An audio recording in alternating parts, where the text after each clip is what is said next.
I'm just gonna keep hitting the refresh button on my fucking subscriptions and see what happens. Says we're live. Hold All on. right. So, Bree he's in the chat. If you make There it sure goes. you can hear us, see us, let us know. What's up? I Try see the link. plane. I So see the I'm gonna. plane as the thumbnail. That's funny. Yeah, I took that screenshot. I know you did. Did you think I You can thought? see the curvature of the Earth on that one. I already It's fucking. at 20,000 feet. Oh Jesus! So yeah, Thanks, Game Pass. yeah, You nerd. for $1. I'm $1, I actually get gonna the get the Pirates of the full. Sky. I'm gonna get the $100 version, I think, so I have all the Oh airports. really? Yeah, God damn, $100. I think I know. Some collector's edition right there, boy. it's either that or nickel and dime. You Yeah, get like half the map in the Wait, game. is that the version that Robert owns or no? I don't know if Robert bought the game or what he got, but yeah, they I'm left just out. curious. They put the Denver airport is in the deluxe version, the fully designed. And I was like, that's the airport I've been to the most in my life. I was like, I don't know. We'll see. I'm gonna ride out the $1 for the month, see how it goes. But anyway, That's a weird way to do shit. That's like, oh, hey, buy Super Mario Brothers, but pay $10 extra for the Goombas. Yeah, well, that takes a lot of hours and a lot of work to do, like hand create, since most of the game is. I mean, yeah, it is a replica for the most part. All right, I mean, I so watched the video that you posted, and from what I understand, it's not really, the Earth isn't really made in 3D. It like generates it based off a bunch of data and shit. yeah, and then there's like 400 cities that are more than just a satellite. Yeah. It's from what do they call that? Where photogram? Oh, a telephoto? No, it's like some other on the ground photos, not just the aerial to like really add the details. So try like the reason I said this in my last. I think I said this in one of my flights. Is the reason it's fascinating fascinating is it's the entire globe, the entire Earth is represented and rendered. I think that's the biggest thing that wows people, other than obviously the photorealistic visuals, but the fact that the entire Earth to scale is in the game. I think that's getting actually not being talked about enough. I know that the last flight simulator had, I don't know if it was the entire Earth, but if you look at it, it was pretty generic. Most of the buildings, most of the landscapes were pretty generic, and this is Still like, not as good as Pilot Wing 64. yeah, and that brought back Pilot Wing 64 memories that I hadn't thought about in years. As soon as you opened up the free flight option, the first thing I did was go to Chicago and go fly around the Sears Tower, and it was probably 5 buildings in Chicago. I haven't played that game in 20 years, so I'd be curious to see what it looks like. Michigan wasn't actually there wasn't like the Great Lakes. It was just like a little bit of water, and then Chicago, and and then even in the Crew 2, which was supposed to be the whole United States, I'm like, oh sweet, I'm gonna fly to Michigan, and it's just like it has Detroit and nothing, and then like some water. It's not even close to the right shape. So I've always been even with GTA 5, like flying was my favorite part of that game. The Crew 2, when I played it, was flying, like going to places, and a few times I drove around, but I've just always been fascinated with that. So to see it like the actual Earth and cities represented correctly, it's mind blowing. Plus the weather simulation. If anybody watched, there's like a video guy put like 8 things about Flight Simulator people didn't know. There's 3 layers of clouds. You can mess with the density, the height of each layer. The wind, and you could have wind on up higher, not as not down low, and then you could change the temperature, the weather, the precipitation amount, the amount of snow. It's basically a globe simulator, and then also has some like really good flying mechanics. So I was not looking for this game. I can tell you, like 2 weeks ago, it wasn't even on my radar, pun intended, at all. And now it's like, I'm not lying, it's legit Game of the Year contender already for me. Like it may not hold up with more time in the game, or it might even get better. I cannot See how it believe, holds up. cannot fucking believe Flight Simulator is. I mean, I've played 4 games this year, and they're all Game of the Year contenders so far. And Flight Simulator wasn't even close to being on my radar of anticipated games. It's just crazy how shit works out. Just like Control last year. Forgot that game even existed till the Game Award nominations came out. And then it was like... Any of them from Nintendo? New... There's a chance. I mean, who knows? There's a direct this week, so maybe we'll find out. But anyway, I'll talk more about that in maybe a Juice Opinions or something. But let's just go quickly. We're going to get to the questions first, and we got some topics. And then we're going to end with trying to predict if Nintendo's going to have a big holiday game for this year and what that might be. And only rule for today, I usually don't have rules, but clocked it. No Wii U port discussions this podcast. I like how you specifically clocked Don't bring it up. If we talk about Control, because we got to talk a little bit about that, their reply. No shit, no shit. Let's just. Oh, did they ever reply? I didn't even see the reply. Yeah, it was. I mean, it's one of those non-reply replies. It makes no sense. It's a non-answer, but I'll read it and we can discuss it. But so yeah, let's just go in order here. Clocked it. What'd you play the last week since the last podcast? I completed Paper Mario. Nice. I really enjoyed it. I thought it was great. It's better than Color Splash, and that's not to piss on Color Splash because I like it, but it is better than Color Splash. So I do recommend it. Good game.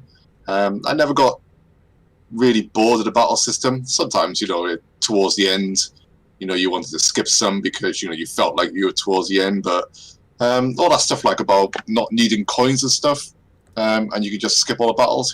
That's nonsense. I feel because you need to buy the stronger boots, the stronger items and stuff. But no, I really enjoyed it. Gorgeous game. And then, like I said, because I bought some stuff out of a voucher, I started playing Neo on the PS4, which is already kicking my ass. So I need to get back into the flow of those games, man, and and focus and knuckle down. But I'm quite impressed with it so far. So yeah, I got quite a lot of games to play now. So that's it for me, really. Paper Mario, some new stuff. Did you give up on Devil May Cry 5? Did you ever get? Well, I got quite far in, but I put that to the back burner now. I'm kind of I got no motivation to go back to it. It's just, I've played most of the Devil May Cries, and and I hate some of the characters in this game. The amount of cutscenes and stuff. Oh yeah, it's just and they're ridiculous. just some of them are nonsensical to what's just happened before, and then the next cutscene has it's so random. It feels so. It does like the Metal Gear 4 type of stuff where you'll crawl underneath a broken bridge, and then it's a cutscene, and then you'll take a few steps forward, and then there's a cutscene, and it just does that too much sometimes. But it does get better. Just, I will say the game I'm gets sure better it does. when I'm you sure it does. unlock more moves and stuff, and then once you start playing as Dante, it actually, to me, that's like when the game's actually worth playing. Yeah. So I will go back to it. I haven't completely written off, but it's not a priority right now. So. Yeah. I went back to a game too, which I'll talk about in a second. So, T, what did you play in the past week? I'm nearing my second run of Luigi's Mansion 3. Love that game. Good game. Badass game. In Paper Mario, I thought I was closer, but I'm about probably 60% through it. And I've been on like a GameCube resurgence. So I've been playing a bunch of stuff on there, but and I'm gonna be streaming certain games somebody sent me recently. Oh yeah. Did you try? Did you make sure it worked in your GameCube? I'm sure. I mean, I looked at it. The fucking disc looks pristine. So I mean, I only put it in a few times because I ran through that game and maybe put it in one other time when I hooked the GameCube back up years later. I mean, it literally looks like mine when I first bought it. Yeah. Like it. I might have just put it in, played through it, and beat it. and then took it out, put it back in its case. I mean, it wasn't in and out a lot. That's all. I never played. Juice takes a game out of his box, and it's like it comes out of the factory. I mean, there's some that maybe have. How many? Did you only beat it one way, or did Yeah, you just the one way, and I may have started the first chapter, whatever you want to call it, on the second playthrough. I was just like, I got other stuff to play. So, well, if you saw my disc, my original disc that I actually sold to somebody who thought they could fix it, but so it wasn't. I got a discount basically by selling that one and buying yours. But mine, I played it. Yeah, I think I only beat three different. What are they called? The Eternals. The Eternals, right? Duh. Yeah, I did it, and I never finished the fourth one, so I definitely want to do that. I don't think you have to beat the fourth one. I think you Is do it 3, and then you it is get only the final 3, yeah. ending. Is there only 3? Yeah. See, okay, well now You do 3, and then you get like the final cutscene. For some reason, I was thinking it was 4. Okay. Yeah, I done 2. I think Retro could beat all 3. I done 2 and started the All third. 3, yeah, like in a fucking row. Yeah. So, Yeah, Lenny Wright said he just beat Devil May Cry 5. He enjoyed it, but it was complete nonsense. I mean, yeah, it was absolute nonsense. Like there's this random scene. What's the girl with the southern accent, the belly shirt? Yeah, I can't stand her. She's like one of the worst characters ever. You talking about Trish or Lady? I don't remember. No, which it's one. the other one. It's the one that. Oh, Nico. She's got an interesting personality, but it's just so random. Like the stuff she says is just crazy. But anyway, Trizzy says he can't wait to play Luigi's Mansion 3 this Halloween in celebration of its Halloween release last year. Is this going to be your second playthrough, Trizzy, or is this your first? And Lightning says Retrodust's not wearing a black shirt. Red is so weird on him. I agree. It's uncharacteristic. Just think of it as blood. That's the way I look at it. Imagine his skin color right now. The sword is black on it. All right, Retro, what did you play the past week? I didn't have much time to play games. I've been pretty busy. The only thing I did is pick up the pace. Not really pick up the game. I pick up the pace and Spider-Man 4. I'm at like the last 10% of the game, and I'm like kind of powering through it. But apart from that, not much. All right, and I actually played more than one game this week. I played the usual Rocket League, of course, but I actually felt like my skills regressed. I just couldn't I had no success almost every time I played. So, but then I put about 5 hours into the Microsoft Flight Simulator, and I can't wait to play more. Even though my graphics card plays it at a smooth 15 to 20 frames per second most of the time. It's still smooth. It's not choppy, but watching other people's gameplay of like 4K 60 frames per second with like a 2080 or a 2080 Ti, I was like, damn, I'm really missing out on that because it feels very sluggish when I play. But watching others play, it's like, damn, that looks so good. But I'm not gonna go out and spend $800 to $1,200. I'll wait to see what the Series X can do with that game before I decide. But I'm definitely going to upgrade a GPU if I don't get a next-gen console this year. Terrell, he's trying to hold his bed down. Yeah. That's what I'm doing. Then the other game I played, believe it or not, was Marvel Spider-Man.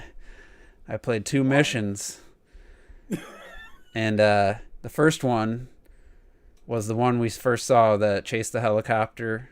Ends with a quick time event section that I failed like 8 times because I didn't know what the hell to do with the left analog stick. To fucking finally figured it out. And then I go from that to swinging to the next checkpoint to watch cutscenes for 10-15 minutes and then be Miles Morales and have the worst, like most basic stealth mission I've ever played in a game. That fucking stealth mission. It might as well just make that a cutscene too, because it absolutely didn't challenge me whatsoever. It was the most pointless gameplay.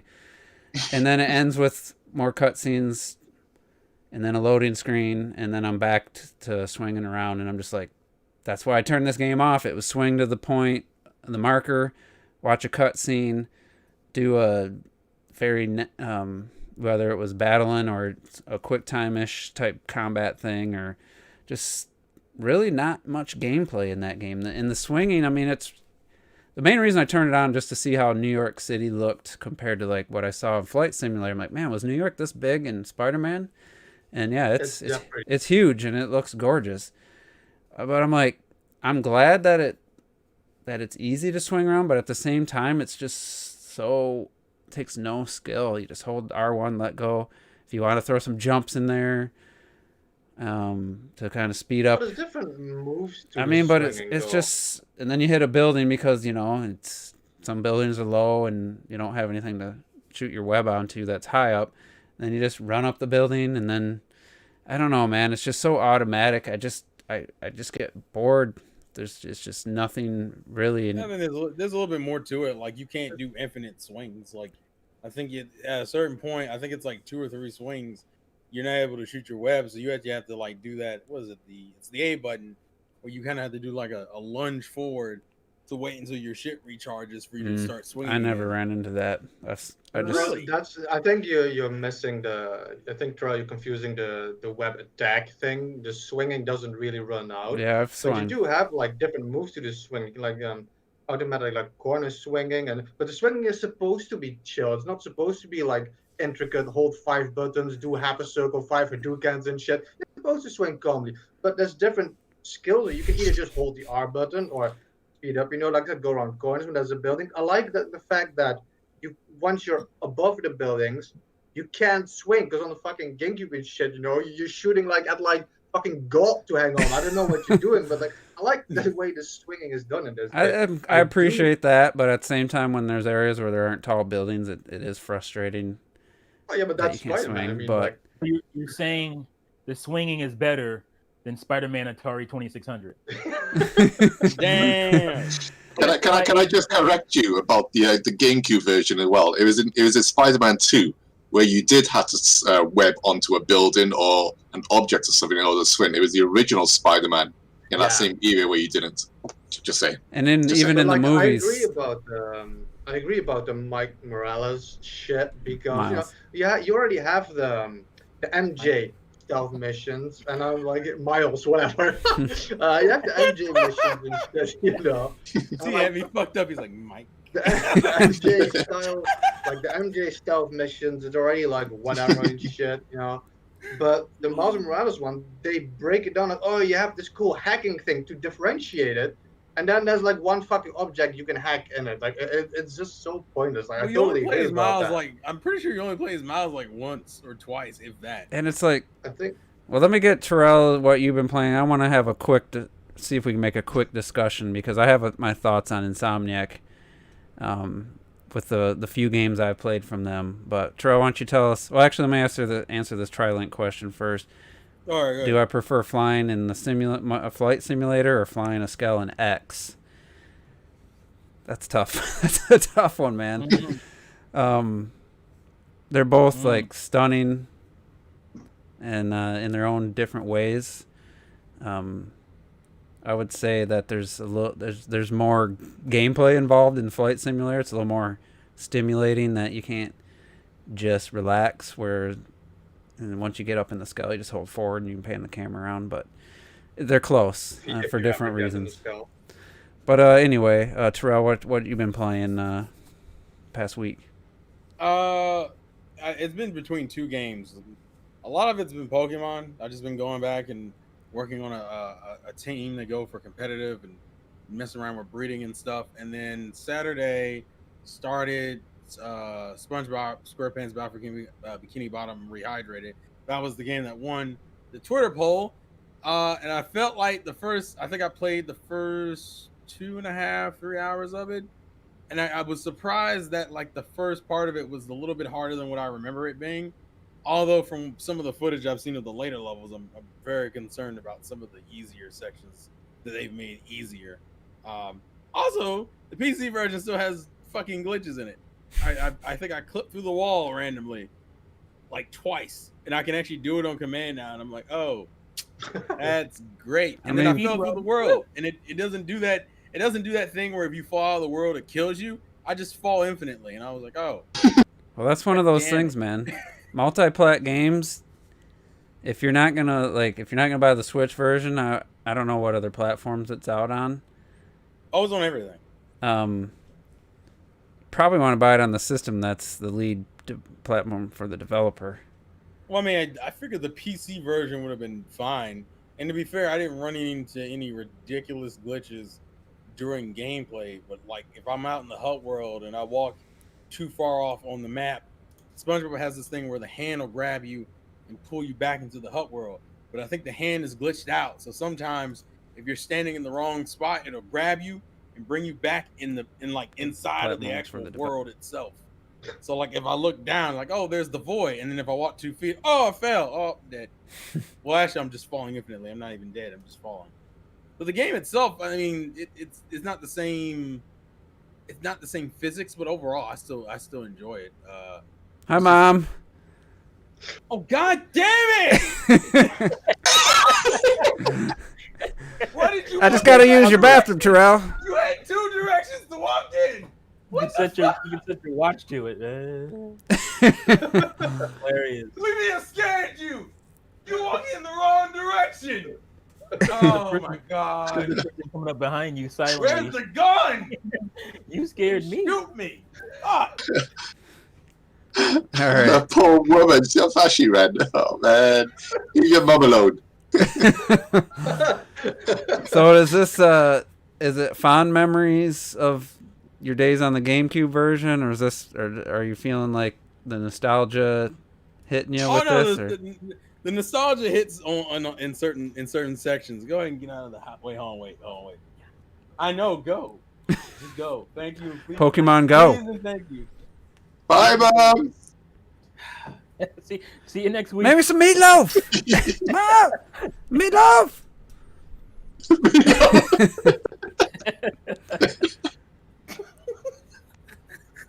I'll move. I need to do. What did you ask me? I'm just saying, is the nostalgia there, or is it? Are you realizing the game's not as good as you thought when you were a kid? It's a combination of both, in my opinion. Like, what are you talking about? Star Fox Adventures? Say what? SpongeBob. SpongeBob. Sorry. You got Starbucks. Starbucks Adventure. Starbucks Adventure. First Nintendo game really I ever got traded that in. GameCube on the brain, man. That GameCube on the brain, man. That was the first Nintendo game I traded in right there. Star Fox Adventures. I don't even think I had it a year. That's Jesus. Also, Rock, yeah, you're perfectly right. I actually heard her coming up the fucking stairs, and I was like, please don't open this fucking door. And then as soon as Juice finished talking about the scales and Xenoblade, oh, it's real. So what have you been playing? Not even like 5 seconds into it, I'm like, oh shit. You and I don't Robert. know what it is. Robert's looking to get his own place. Maybe you need to move to Oh New no, York I'm area. definitely. I don't want to move to New York. But I mean, I'm definitely looking. I've been looking, so that's not. Right. That's besides the point. That's not even the point of the goddamn conversation. Well, let's get on to. Let me ask this question. Yeah, go ahead. I've played Ratchet and Clank PS4, and I played Spider-Man. And the two things those games have in common, other than the developer, is a complete lack of like good gameplay. It's very minimal. It's very basic. There's not a lot to it. There's not a lot of depth to it. And that's how I feel about both games. Pretty equal. I'd say Ratchet and Clank has less depth. It's just side flipping jump and shoot. You know, dodge and shoot. It's very, very simplistic. I don't know how the old Ratchet and Clank games were, and I didn't play Sunset Overdrive, even though Sunset Overdrive's on Game Pass. I've heard people say the remake is worse. The remake is worse, but I think Ratchet and Clank. I mean, they were of their time, so they were decent. 3D action games. Yeah, but a lot of people remember them differently because they had a PlayStation and didn't have GameCube or. It's the same as like people who had a PlayStation but didn't have an N64. You know. Right. Just what you got. I still say to this day that the first Jak and Daxter is by far the best platform game on the PS2. by far. It's an incredible game. Who made And that then one? the rest of the games, everything else, like Ratchet and Sly Raccoon and Tack and all that shit, they're all just average games. They're not, some of them aren't crap. They're just average. It's kind of mindless gameplay. What about Sunset Overdrive? Didn't they make that? Yeah. I mean, I really like Sunset Overdrive, but I recognize that it's a lot of style over actual substance. Like, Yeah. I love the style of it. I love, the traversal. But when you get down to real gameplay, it can be kind of repetitive and That's the thing I know, because I bought it on PC and I went into that same. Oh, this is cool. It feels like nice to play control, and then you kind of get like a couple hours into it, and you're kind of like, oh, okay. And it's not bad. It's not bad by any means. Yeah, No, it's not good bad, game. but it's just samey, I guess would be the word for it. Oh, T's frozen. He's gone. It's the best pose. He's got. Okay, Looks like he's about I know, Paul. ready to receive something. T, you're froze. I don't know if you can hear us. He froze, bro. Anybody got the Hangouts open? Let him know if he hasn't figured it out yet. I don't. Oh, let me do it. He might have to get out. Just probably get out, get back in. It's like I played all the Resistance games on the PS3. Did they make those? Yeah, they did. Yeah. Okay. And Resistance 1 was not great. It really wasn't great. It's like that launch title that looked amazing for the PS3 at the time, but it just wasn't a great shooter. But Resistance 2 and 3 were actually fairly decent first-person shooters. They were all right. They were brilliant, but they were all right. So I think that gives them, at least first-person wise, they've done okay with that series. It's a shame that series is gone now. They won't get that one. I like both Ratchet and Clank and Spider-Man. I think they're not just good games. I think they're great games. I don't think every game needs to be overly intricate, super complicated. There's some games I just don't play them because I'm like, this doesn't need to be this complicated. Like if I play a Ratchet and Clank, I never played the old ones, but I wanted to play like that. I want to just have some guns, blast some people, walk around. Like it looks great. It mixes up the gameplay here and there. You have like different types of sections and shit. Like for your Clank or Ratchet, the weapons evolve and shit, and I have fun with it.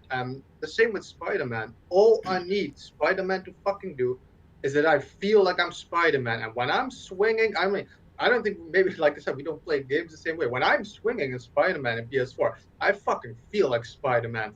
And there's like some thugs out there, so you like climb on the buildings and shit, and you stealth some, you web it up a little bit, you go around it, then you force in shit, you like shoot out, and like the characters look amazing. The game just looks beautiful. The story really is really like comic book like. It's pretty intense and shit. Like I think it's more than just a good game. Maybe you just don't like some repetitive shit, but I mean, it's not like it's a fucking Warriors game. Like I think Spider-Man is pretty well balanced in the gameplay. Not even taking into account the stupid like stealth missions that are like kind of more like padding, if anything. Maybe they serve the story. Maybe they serve the story a little bit. I don't know. But if you just play Spider-Man, the combat, the traversal, the shit you can do, I feel like Spider-Man. I think it doesn't need to do more than it's doing. What I will say, just to add to that, is like I completely agree with you. It's like some of my favorite games from back then were like Metal Arms and Fur Fighters, which were third-person shooters. But what I mean. In terms of for me, in terms of just like average games that I could still love, but then if I put them for me next to something like Jet Force Gemini, Jet Force Gemini for me is going to stand at that top way above Metal Arms and Fur Fighters. It doesn't mean that Fur Fighters and Metal Arms are crap. It's just not. It just doesn't mean that on the level of, in this case, Jack and Daxter and Sunshine. They're still fine games that you can enjoy and still also personally love. But then for me, if I'm going to compare them and stuff, Metal Arms is awesome. I love that game, exactly. Yeah. It plays like Ratchet and Clank. Yeah, but I prefer that over Ratchet and Clank actually. It is better. I agree. It is better. Yeah. But I'm just saying, if you have the upper echelon up here in terms of where we are in terms of talking the best, and then from other AAA developers who do somewhat still good games, but average compared to what we consider the best, then that's where I am with those games. Yeah, I mean it is what it is. I mean, maybe in small doses I'll just work my way through Spider-Man, but it's like those 2 missions, I had my fill because it's like I'm looking for more, and I already found all the backpacks and stuff. That was the first thing I did. So I There's just a lot I more still haven't done that. I There's a just whole find bunch that of backpack. when I'm swinging, I'm just almost an autopilot mode. Like I'm not even engaged in what's happening. But I mean, I can understand that critique towards Spider-Man. Like I never felt that way when playing the game though.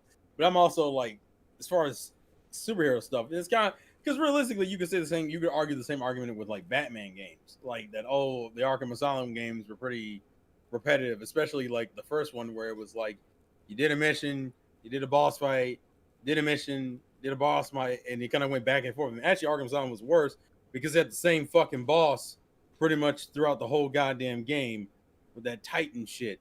But like, at least, and I can't argue with Ratchet and Clank because I haven't played it, so I'm not gonna really mention that one.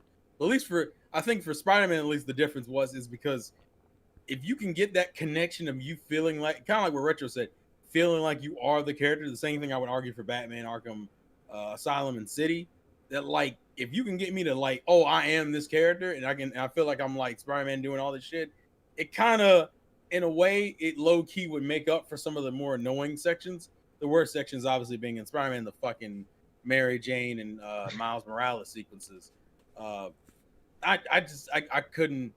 didn't get tired of it, I guess is what I'm saying. Yeah, and I want to like just watch. But it's different. It's different for everybody. Just watching footage of the new Avengers game, and then anybody that saw the Suicide Squad, it was just a cinematic trailer, and then there's a I saw that.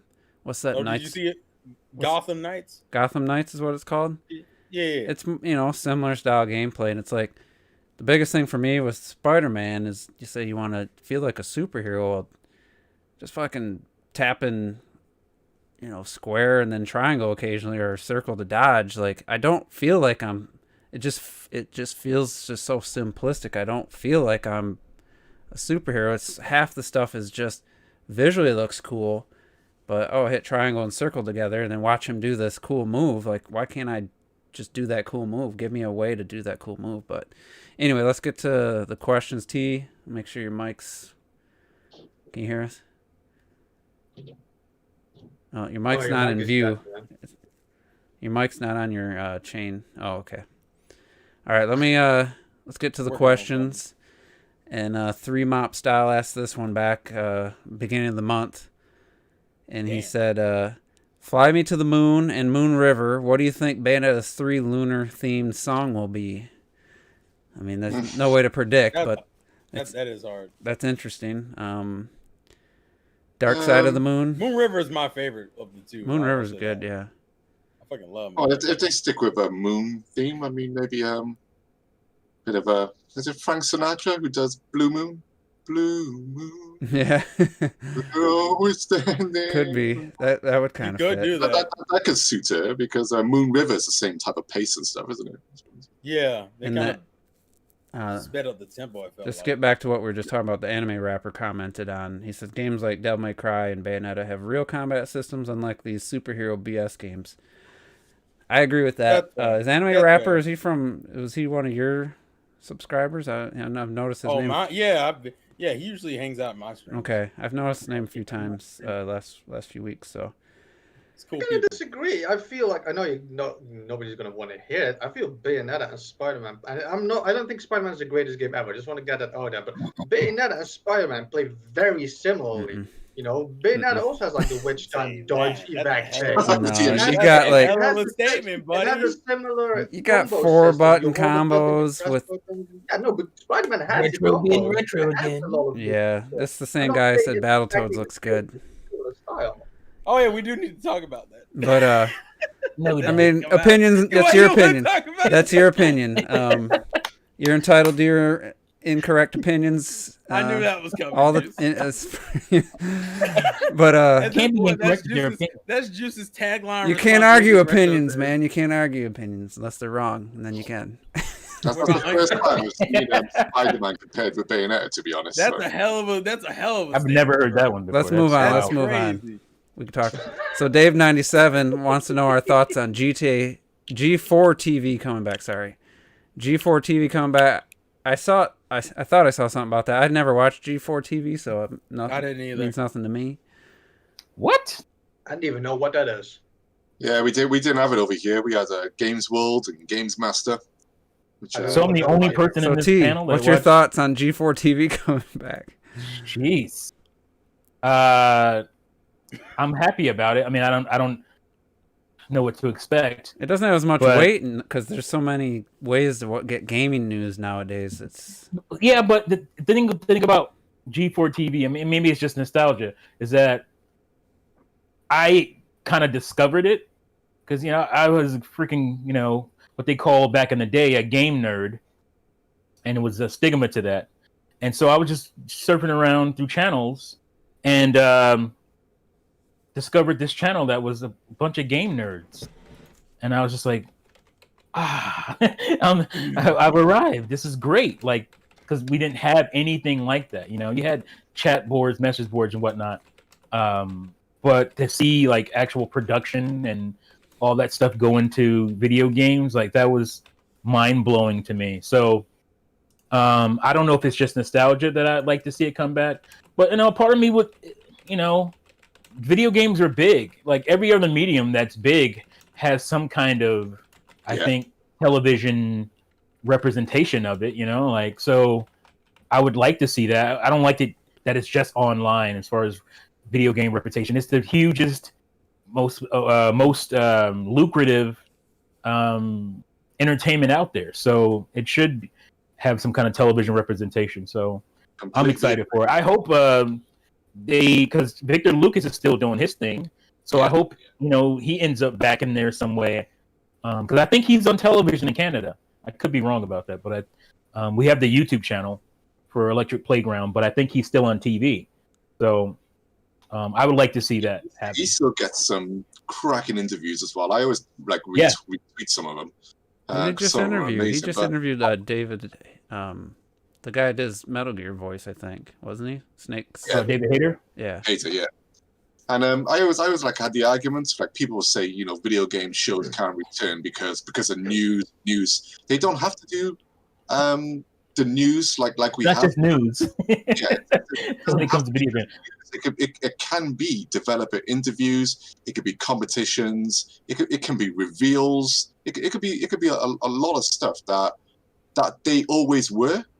But I think the reason why they stopped back then is because they were very cheesy, very 90s, very techno. Yeah. And that's what video game was like back then. And then they got pushed to like late night TV where only hardcore people like me would watch them. Where they were on a bit earlier before. So they could easily make a return. Like T says, it's at the end of the day, video games are the biggest thing in the world. And, we still watch E3 we still watch Treehouse Live, stuff like that with their interviews and them showing gameplay for the games and stuff like that. All that can still happen just on a weekly basis now. Every Saturday, here's your updates on more gameplay, more things directly from developers and all this stuff. It could work loads and also then get people onto these shows for competitions, both either online or in the studio, when things hopefully get back to normal stuff. And I mean, I would rather watch like events like E3 or Gamescom. I would rather watch that on television and like a TV production because to me it's more intimate in a way that the internet can't be. I don't know. Maybe it's just nostalgia and me just being a TV kid who grew up with television and had all my shows and whatnot. But like I've been watching. Who's seen High Score on Netflix? I've started watching the first episode. I didn't make it all the way through yet. Okay, so if you haven't seen it yet, it's basically like a mini documentary series about different things in gaming, big events, big happenings, big stuff, events that happen that perpetuate gaming to what it is today. And that's the kind of stuff you can do on television weekly on a regular basis that you can't do, with a website or on on YouTube or something. And just gamers stories, that would be cool too. We can't really get into that on the internet, but Yeah, there's it doesn't have to be news.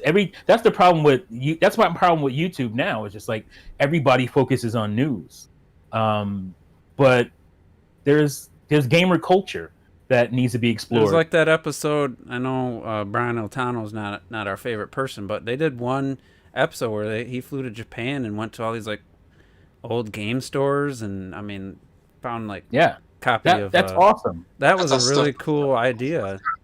Yeah, stuff lost. Yeah, that's the stuff I love about some of the YouTube channels I watch. Like, I know people have problems with Metal Jesus Rocks, but I like when he goes on trips to Japan and he goes in these stores, and I'm like, I would love to see that in an hour instead of like a 10-minute video. Like, I'd love to see them really dig in and people do that, into a little show. And these shows get in touch with the people who matter as well in those countries. Whether it's the museums, whether it's the development houses and stuff like that. These shows can do that stuff. Where YouTubers, for the most part can't. Unless they are at IGN level. And they don't do that. Even IGN don't do that stuff that much. YouTubers can't do that because they're in their home, they have their home studio or whatever, and so for them to be running around doing all this stuff is not really viable for a YouTube channel. But when you're doing a television production, that's what your job is. You have these crews that go out, capture the footage, you have a host and whatnot. You can do that in a bunch of different types of people instead of having to wait once a year for your YouTube personality to go on vacation or whatever. To deliver a 10-minute, 15-minute video when you can have like a 2-hour thing or an hour thing where people really dive into Japan and the culture and stuff. So that's what excites me about it. Yeah, so I hope they go that route. It'd be cool. I don't have TV anymore, so I'll be streaming it anyway. But first of all, 12 Feet Tall, thanks for joining. Says great show tonight. Trilink says Bayonetta 3 should be Baby Got Back, but an orchestral remix. I don't know about that. We fuck heavy with that. I fuck heavy with That'd be interesting. We're gonna do one more question because there's 2 port questions and then Lightning's question. We asked him to edit it, but he says he can't right now. And then we have like a TV show question. But we're gonna ask Malik's question: should they even release Halo Infinite on Xbox One? And I'm a firm hard no on that one. Like at this point, if they're gonna delay it into next year, I just don't see. But aren't they trying to do that whole cross-gen thing for all their? At this point, I would cut ties with the Xbox One and just make that. Me too. It's too late. It's too late. Too late. Yeah, because a year into the Series X, I mean, the Xbox One hasn't been selling hardly anything like the last year. In the US, it's done all right, but worldwide, it's just been it's not like they're pulling the Metroid Prime 4 on this one. They're just saying, okay, we're delaying it to touch up some stuff and blah blah blah. But you can't rewrite a whole game now to try and take even more advantage of what's already been created. It's too late. But so, I'm also like, as much as we chewed out Halo Infinite, about certain things, me more on the gameplay that we saw than anything else. I still think we're in the realms of the Xbox One X is still such a capable machine or produces such a quality title if it wants to.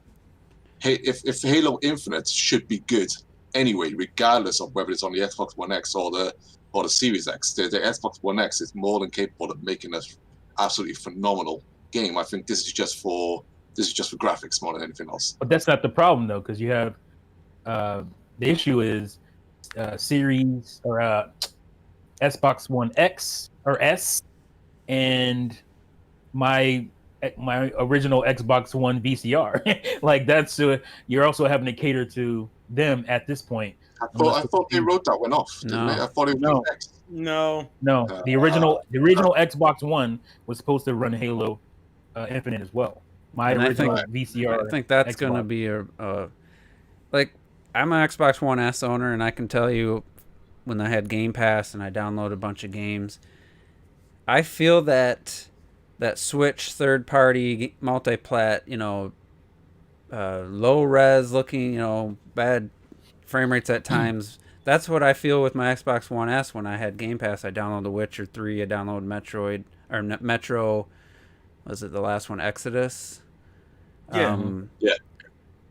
Downloaded Gears 5, even Forza Horizon 4, which looks good on the base Xbox One, but when I played it on PC, it's just like, it's hard to go back to a 30 frames per second racing game when I'm playing it at 60. And then The Witcher 3 looked pretty in my opinion, looked pretty bad on the Xbox One S. And it's just like, I think Clocked It said this when I was talking about what the Switch Pro should be back in the day, where it's like just basically be an Xbox One and maybe a little bit behind the Xbox One. And you're like, well, then, you're just going to have all the worst looking version of the multiplat still. You're still going to have, like, who's going to want to, if somebody has both systems, why would you buy the Switch version if it's just, because it was a dock, my suggestion was like a TV, non-portable version of the Switch that has more TV power. only. And you're like, well, that makes no sense, because then you just have no reason to buy the Switch version of the multiplats if it's still the worst looking version and stuff. And I feel that about the Xbox One S. That's why I pretty much stopped. I didn't really buy too many games, but I didn't even bother trying to buy like Doom Eternal or Resident Evil 2. And on the base Xbox One or the One S, it's just those ports. The problem is that they don't get a lot of optimization. It's really the last system. It feels like they gave effort to. It's an issue of them being so close together. It was like, if they're similar in price, and back when the PS4 first launched, it was cheaper than the Xbox One. Realistically, they're so close, and the price was so close. It was like, why even, like, there was no real reason to invest in the Xbox side of it early on. And then when the X came out, the proposition got a little bit better, but people were already kind of indoctrinated into the PlayStation ecosystem. And usually people don't switch mid-generation. It's usually when the new generation starts, that whole pullover happens. And I guess my main thing as far as Halo is concerned is that if you have backwards compatibility, do you really fucking need, like, do you need the cross-gen thing at that point? Because I never saw the point in it, realistically. Especially when they were talking about how we're going to support the Xbox games anyway. I'm like, well, if that's the case, like,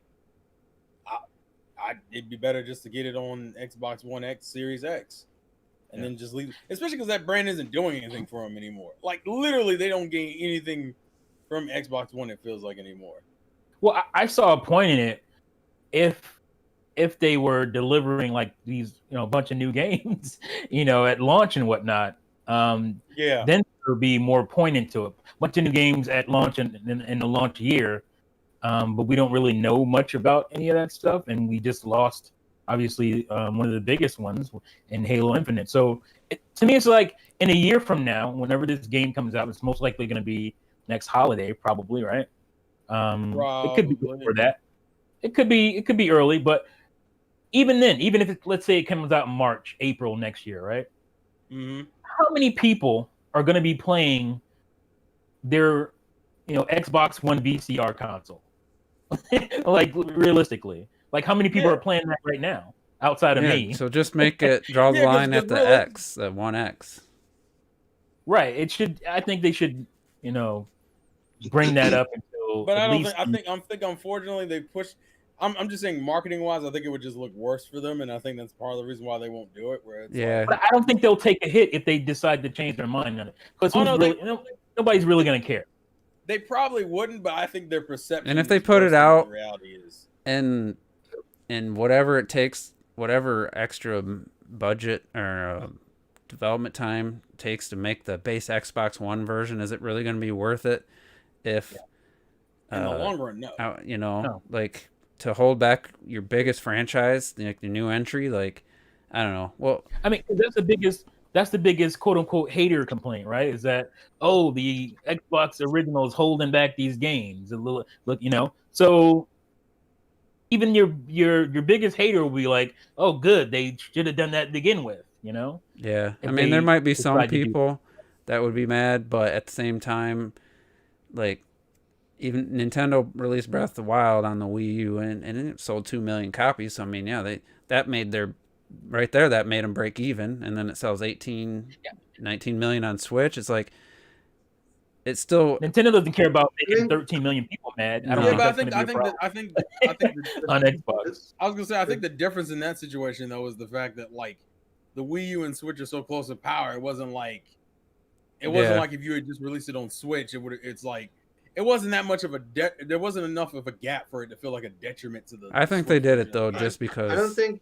because it feels like it feels like for Halo specifically, going from like the Xbox One to the Series X is such a fucking gap. It's like, well, why would you do that to your game instead of just making the better version of it? It's definitely a gap, but the difference I think is Breath of the Wild was designed for the Wii U, and then they decided to put it to the Switch by canceling what the Wii U was gonna bring in, like the gamepad shit, and it still held it back a little bit on the Switch, but like you said, they were pretty close together. The problem is that Halo, I'm pretty sure, was designed for the new Xbox, but then they decided to purposely hold it back to put it also on the other one. They did it in reverse, and it's just hurting them more than it's good, because for Nintendo at least, it helped sell the Switch.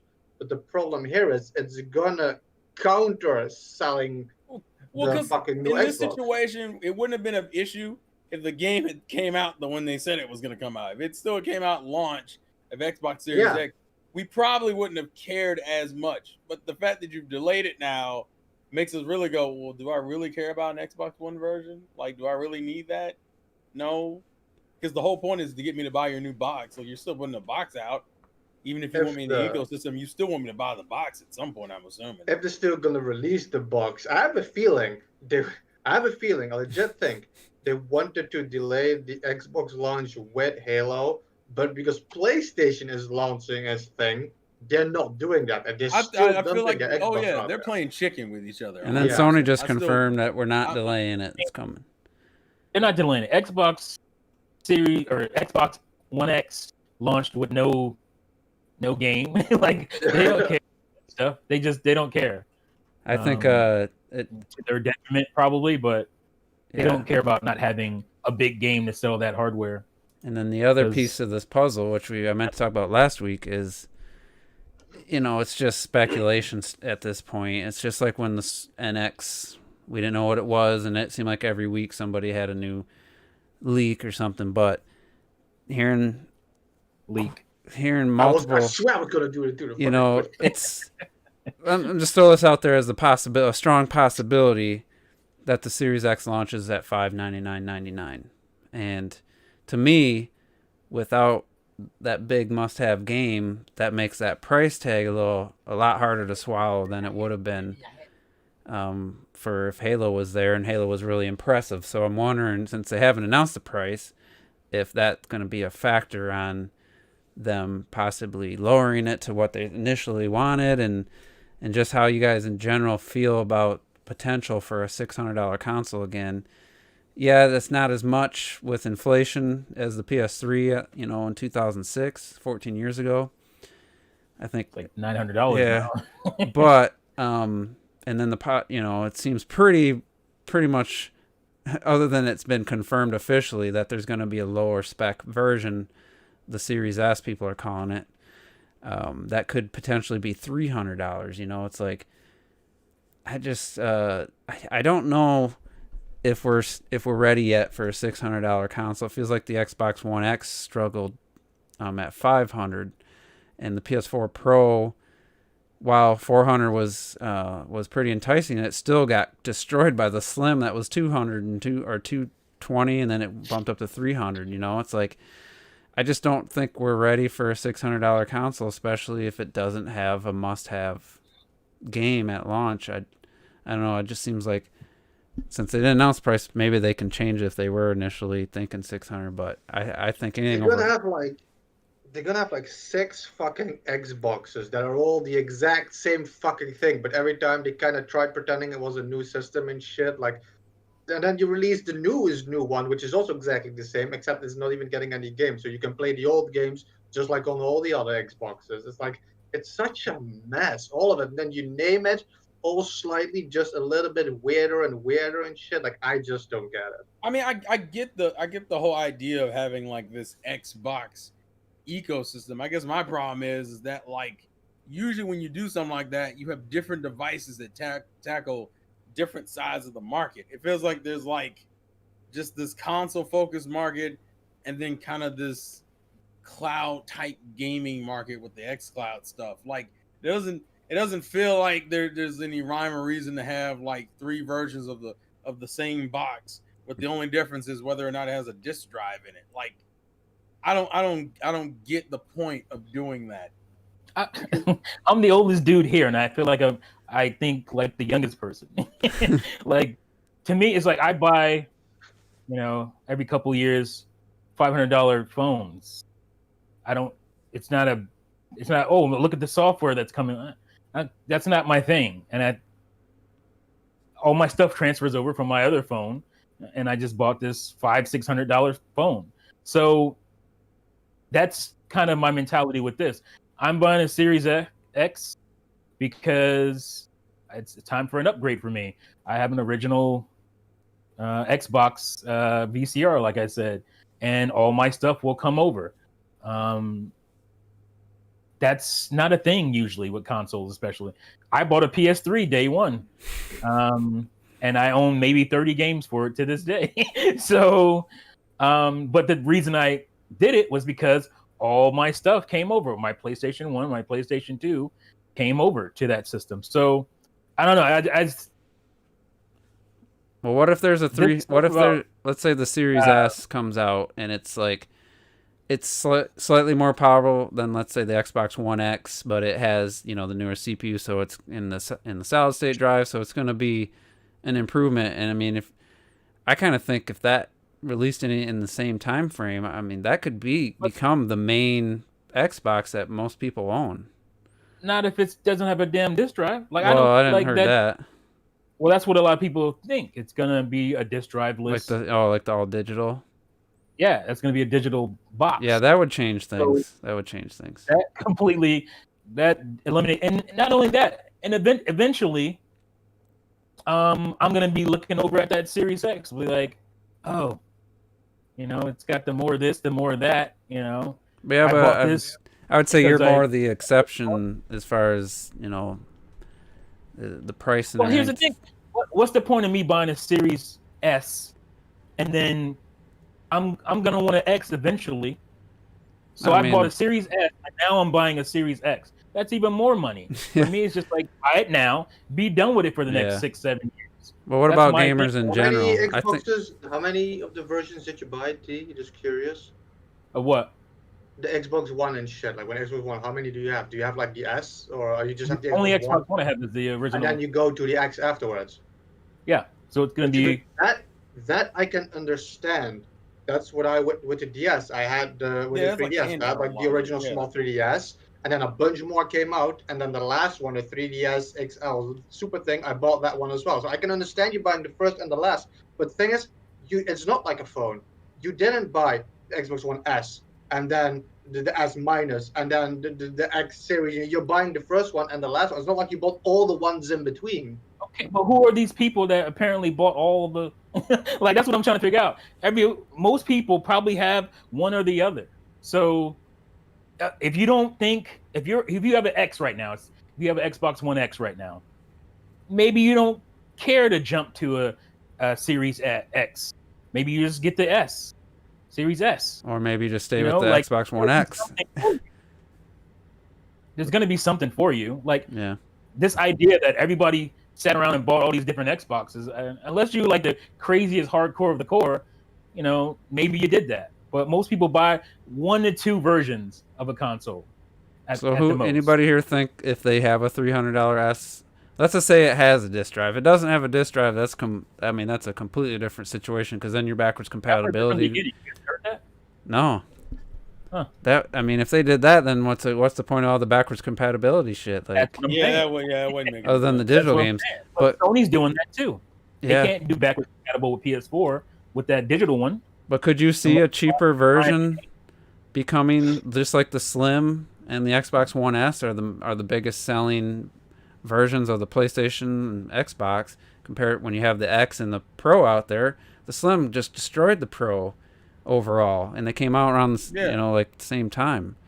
Oh Because yeah, it was a that's because it always was- going to happen. So would it the cheaper option, and there's no reason if there's cheaper option, and not everyone cares. I think there's more people who care about affordability than like having the best quality shit in their house. so I wonder if How many PlayStation Pros are there out there? Like, how many people actually bought one? I don't know if we have those numbers, that number breakdown, but I'm sure it's I not can- that big of a percentage of. I'll look while you guys PlayStation are owner. talking, just to because see like if I can. honestly, if the I mean, I would probably get the X because anything like whatever the S is supposed to be, it's basically going to be like what my PC can do, because my PC is just slightly above the GPU's slightly above the Xbox One X, and then the CPU's significantly better.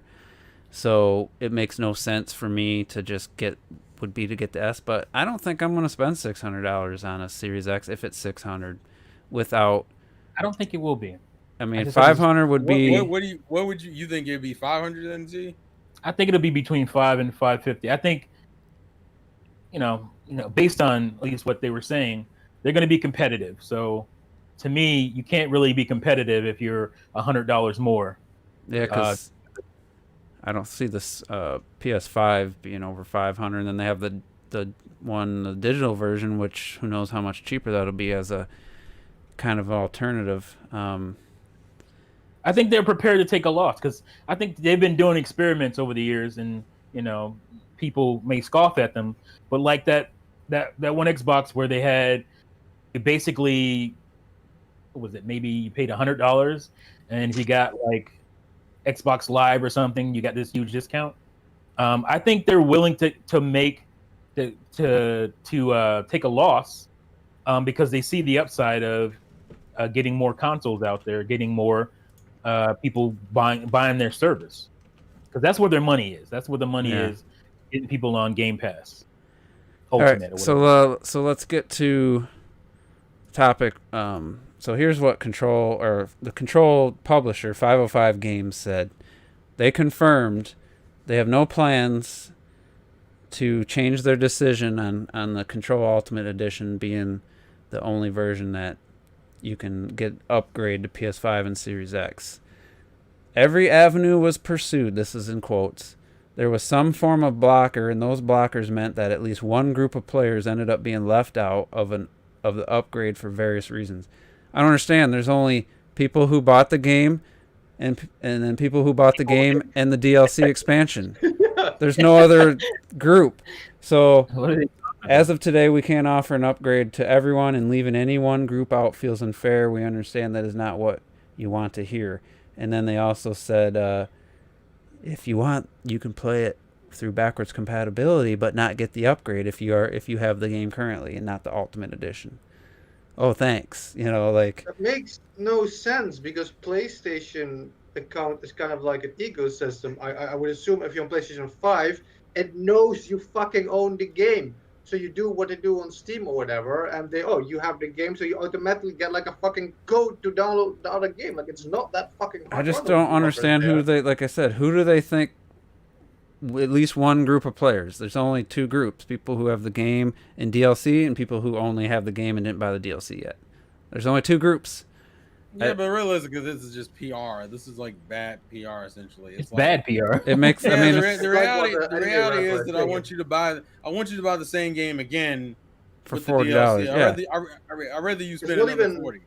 It's not even poor PR. I think it's like what Anime Rapper is saying. It's bad damage control. It's terrible. And it's like, Bad business.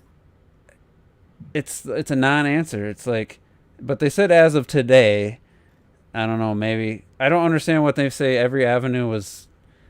So is there something in the code they had to put into the Ultimate Edition? Why don't you just patch it in? Like, there's no way that you couldn't just patch it in. Maybe you'd have to ask somebody to download the Ultimate Edition and uninstall maybe there's something in the code where you'd just be like, all right, you have to install the quote-unquote Ultimate Edition, and you can uninstall the original install. But it just doesn't make any sense to say that there's no workaround and that somebody was going to get left out. Well, you're leaving out currently all the owners of Control right now, well, other than the PC, which you had to buy it on the Epic Store.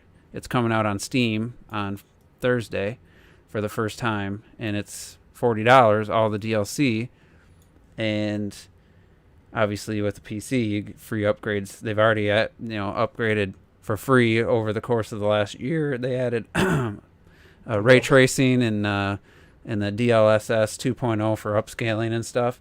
They added that for free to PC users, and it just I don't get the $40 price tag either. It just, like Terrell, like we said last week. I mean, I'm $80 after tax, or $70 after tax. No, it was $25, and I paid for it. Yeah, $70 after tax is what I have invested.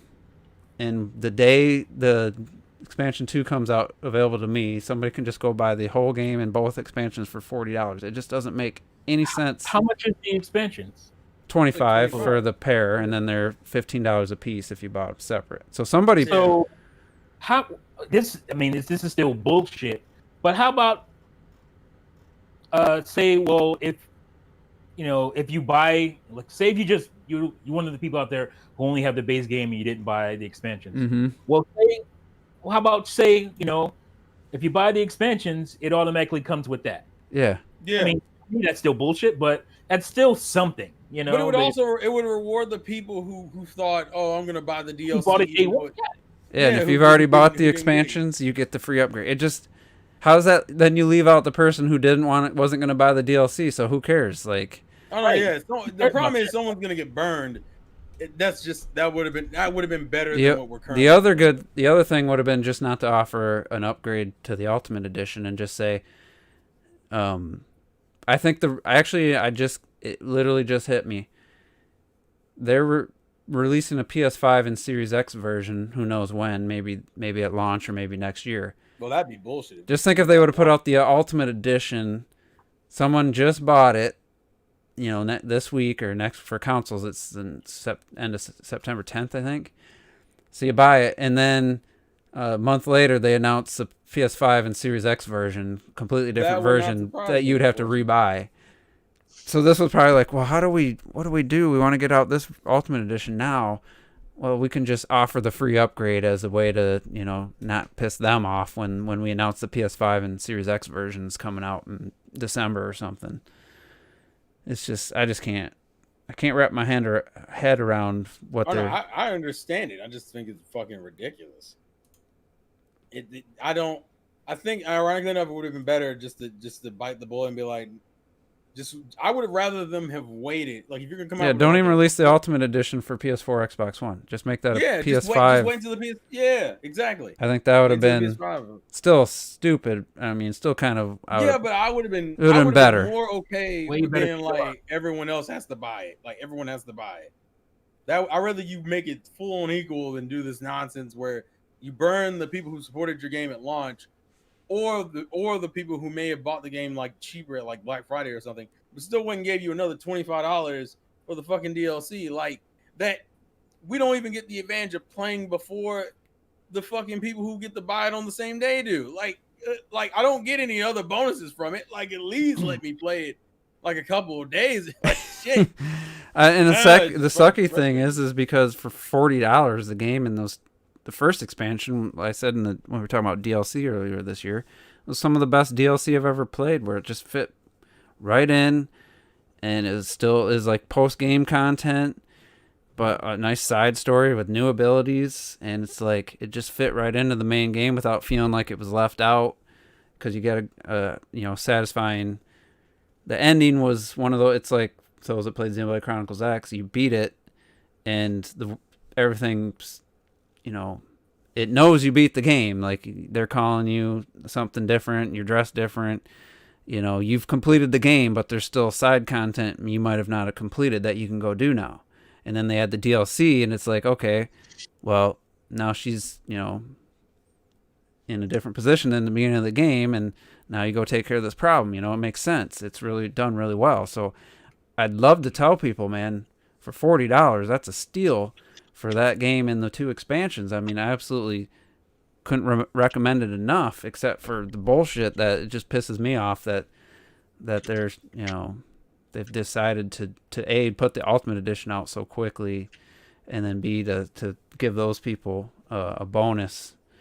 But anyway, completely unrelated remark, but I love it when games, when you complete them, you can continue, and the game acknowledges that you beat it. Like things change in the world because you beat it. As useless as it is, you can just stop playing.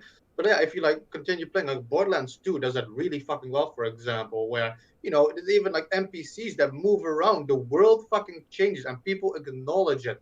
I just fucking love it. Yeah, I find that like Breath of the Wild, that style where it's like your last save file, you beat the game and then you just start back from that save file.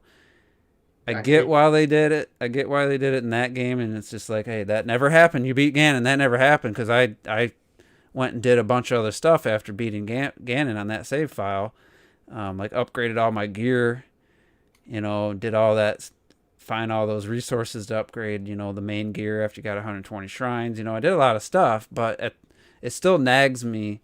It's like in the back of my mind that, hey, it's like I beat the game and I'm doing all this stuff, but it's like I have to re-beat the game now to and it's never fully beaten. It just always takes you back to that last save file, that last save spot before you fought the boss. And a lot of games do that, and it's just always been. All I have to do with that was just put Zelda, let's just say in Kakariko Village, with Sheikah or something. Get rid of the lasers so you don't see the lasers anymore from the Divine Beast, and then just stop the swirling around the castle. Then just the world could have stayed the same. I think though, Breath of the Wild was a perfect example. But then the Guardians and stuff would be gone. Well, you can keep the Guardians in there, just for the sake of it. You don't need to go that deep sometimes with the story, just because you can still have some running around as general dangers or whatever. Or maybe after you beat it, then you can go take out all the Guardians. There's no more Blood Moon or something, and it's like, hey, you could just go destroy all the Guardians if you wanted to. That would have been pretty cool post-game content where you go take out, and then the world's truly free of enemies and they don't come back. That could have been cool, but according to Guardians become Octoroks, which is what they're based on anyway. But based was it Shadow Fox said he thinks they did that for a technical reason for dumping the RAM to start over. That's why the Blood Moon became a thing. I think they did it that's what he said, but I think it was just if everybody just went around and killed all the enemies, then the world would truly feel empty. So I think they did it for that reason. I feel like having the option to be able to do that's kind of cool in its own right. Yeah. But you've actually defeated all the enemies. You've actually truly achieved peace. And maybe have a special gear you can get, or a special ending or something if you go and take out all the Guardians and you got to find. You think about every other open world game that does stuff like this. Enemies either just randomly respawn, or as soon as you load the game again, they're all back. So I like the fact that they put in a story element to monsters respawning within the world. I like that. Now I know which game I was trying to think of. Mario Odyssey fucking does it, I think. Where once you beat it, that's awesome. From one level, you can find them in other levels, interacting with them. That's what I'm thinking of. Yeah, because Peach goes on her little adventure. You find her on all the. Yeah, she goes on her vacation. That's really. I mean, that's the 3D Mario team's thing. Like you beat the boss, and then there's always more game after that. So. The moon. Extra moon stuff. Yeah. So I feel like I'm missing a major thing we were going to talk about before the main topic. What other? Oh, the fucking. No, we already talked about the DC games a little bit. Main topic, Switch Pro. I mean, we can go into the DC games. We can go that into it. Yeah, I don't know that there ain't much to talk about other than Rocksteady's long-anticipated game was a 4-minute cutscene, no gameplay whatsoever. It was a cool cutscene. I mean, it got me intrigued, but it's how long they've been working on this game? You're gonna show a cinematic for 4 minutes? But realistically, how long would any of those people last? But Evil Superman. Yeah. We have to exaggerate it. But I do like that they're following the Suicide Squad. I mean, I'd rather have that than another Batman game. But yeah, that's cool. I'm guessing it's gonna be the same style combat system, but Actually, But who's to me, it kind of developing? feels like Gotham Knights. Who in is? that I was gonna aspect. say who's developing Gotham Knights, because that's the one that kind of threw me off. Let me look that one up. Because that Montreal. one. Okay, because that one I could have swore has a lot of Arkham. And that has a vibes. co-op thing, and it's not quite a. It's not a Avengers 4-player, loot system. It's more like it's like asynchronous. Like you can have Robin doing something while you're playing as like Red Hood, and Wasn't like I they appreciate that. Kind Batgirl? Yeah, Something. I like that idea. Batgirl. The only thing that confused I'm me is so that I sorry. can't tell if this game is supposed to be like on its own thing, because it references like it's kind of spoilers for Arkham Knight, but in the Arkham Knight where Well, Batman's dead, so Batman's identity is revealed and he like supposedly dies, even though the ending of the game Dead. the things die in yeah. Because in the secret ending, they show him still doing things, but it's like under the fear of like, oh, you think the Batman's dead. So I'm like, is the game following that logic, considering that's how this game starts? I might just be thinking too much about it, but like, the only thing I didn't like about the Gotham Knights gameplay footage is that it's doing that thing where you're just throwing in RPG elements for the sake of throwing in RPG elements in Western games. And I hate that shit. Like, because I saw the numbers come up when they're doing damage, and I saw enemies had health bars, and I was like, oh no. Yeah. I didn't like. People are too afraid to keep a beat 'em up. They're like, nah, but Yeah, now I was it's like, simple. So you add dumb shit to it. I thought And the worst thing is motorcycle driving look with the fake cinematic camera angles. I feel like that you're not really going to be dry. I don't know if they were just doing that, but this is gonna be No. here. I do like Maybe I Batgirl was- though. I like her design. I think But maybe I was- my worst issue with it is when they got to the Mr. Freeze boss fight. They didn't show the whole fight, but if anyone remembers the Mr. Freeze boss fight from Arkham City, where it was on this whole you couldn't do the same trick twice. Yeah, on that him, one pissed Pain me in the off. dick. and you had Pain to in- come up with it was a pain in the dick, but you liked it because it was like the boss Yeah, it was dynamically cool. changed. I can't even And remember he if I would, like- beat him. And he's hard. And then I see him in this game, and I'm like, what is this? Like, did you just turn him into like this? Just wail on him until he fucking goes into Yeah, a I don't like that. 'Cause it was cool to have that kind of puzzle element to that boss fight. Yeah, like, Yeah. and I'm like, don't demote him like Oh, that. I see what you So, mean like, about the health bar over the enemies. Yeah, I was like, fuck, because I'm like, don't do like, listen, it's Take not that out like of the Arkham- game. Like, don't It's put that not- in the actual game. Well, then the numbers pop up, I believe, where they're like the amount of damage you're doing. I'm like, what the Yeah, no. Batman? You don't do this in Batman. No, get rid of I'm like, that. I see that's that Western bullshit where it's like, oh, we're gonna throw in some RPG elements to make the gamers feel special. I'm like, I get it, No. but It's- like Batman stood on his own feet without that shit. Yeah, it's an action beat 'em up. Leave it alone. It's just And it's like So like, I'm like half and half with I it. even class them as RPG elements. I mean, I'm pretty old school RPG, but I can't imagine, with some of these thugs that they're going to be only weak to like axes or batarangs or stuff like that. Like, in order to justify these numbers springing up on them. Because at the end of the day, you're just going to be using whatever weapons you can get hold of. Exactly. To the same thing, to the same characters. So what's the point of doing it if it's all going to do the same thing to the same characters, just lesser damage? You're always going to find your strongest item. You're not going to use your weakest item. So just No, yeah. just give Doesn't yourself make good weapons to Yeah, use. because the Arkham, I get it. The Arkham City's game combat, like that whole, you hit the button the same amount of times, you hit triangle to fucking like anticipate attacks and shit. I get that was pretty simplistic, but realistically, you could still throw out batarangs anytime you wanted. You could put explosive gel on the floor and blow people up. Like, you still had fucking options. They may not have been the most optimal things, but you could still do them. yeah, what's those And, like, numbers? okay, and then the thugs get taken out. Don't do this thing where like, well, you're at level 26, you can't fight Bane yet. Like, Yeah, why what? does he have a 10 above his head? That means a level 10 enemy. Like that's That's what I hate. Like, it's a level 10 thug. Look how much. Oh, I better run out of here. I'm not ready for this level 10 enemy. Yeah, that's not gonna can't happen. they? Didn't they just like in Arkham? Didn't they just have them like different colored outfit or something? So you knew they were No, tougher. usually they just had different weapons. Like, some of them had machetes, some of them had those fucking shields. that But you there was couldn't just do tougher armor on. versions of the same enemy type later in the game. Yeah, they didn't. Realistically, I don't think there was any color difference. Like, there was nothing to define that they were harder, other Yeah, I when you don't start. remember any color difference or anything. There's Yeah, I definitely a think it was game that literally had you that, started but swinging. Like I think in Arkham Knight, once you started swinging, some enemies would dodge attacks. You were like, oh Yeah, shit. they had batons and whatnot. Yeah, Then like what you do was those electric Electrical batons. batons. Yeah, and I mean this. instead of the I hated those instead of things. the instead of the levels, they should do what they used to do in those games. And I thought that was hilarious. You just give them, might as well just give everybody a name, like in those old beat 'em ups and shit. Like you can start getting names at some point, like Dorpy and Whoop Whoop. Like every fucking Yeah, simple enemy has like a different name. They run out of ideas and they start just doing crazy stuff. What is Uh, it? I hate these freaking camera where they purposely look down with the camera just so you makes it look more cinematic. It's like just play it how someone's gonna play the game. You don't need to constantly look around at shit. Yeah, I feel like this is gonna be one of those games where it's like, oh, look how pretty it is, but then like you're missing the point of why people like the Arkham games. And we still have games. Hopefully this becomes a thing of the past. Probably won't next generation.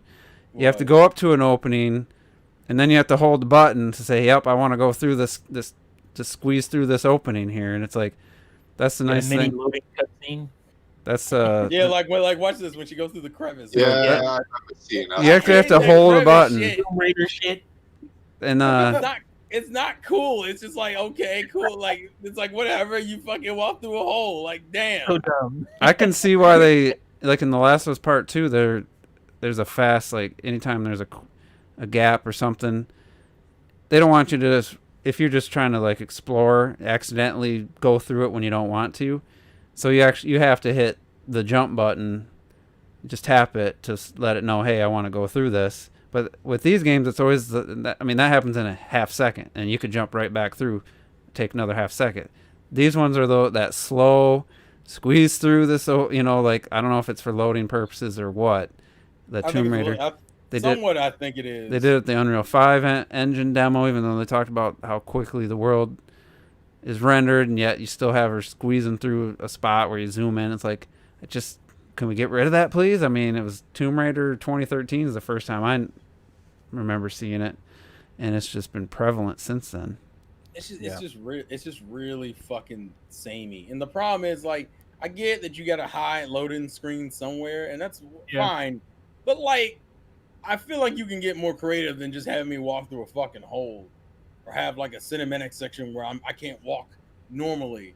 Like I hate those sections where they fucking take away all my abilities for a minute because we need to walk and talk for a little bit. Yeah. Actually, Batman does that a lot. Yeah. Where all of a sudden he's talking to Oracle or Alfred on the fucking communicator, and I'm stuck in this walking animation. Yeah, and I'm just stuck on this. I'm stuck on this. It's like I want to keep going. I got things to do. Someone mentioned Batman on the NES. It just reminds me of that.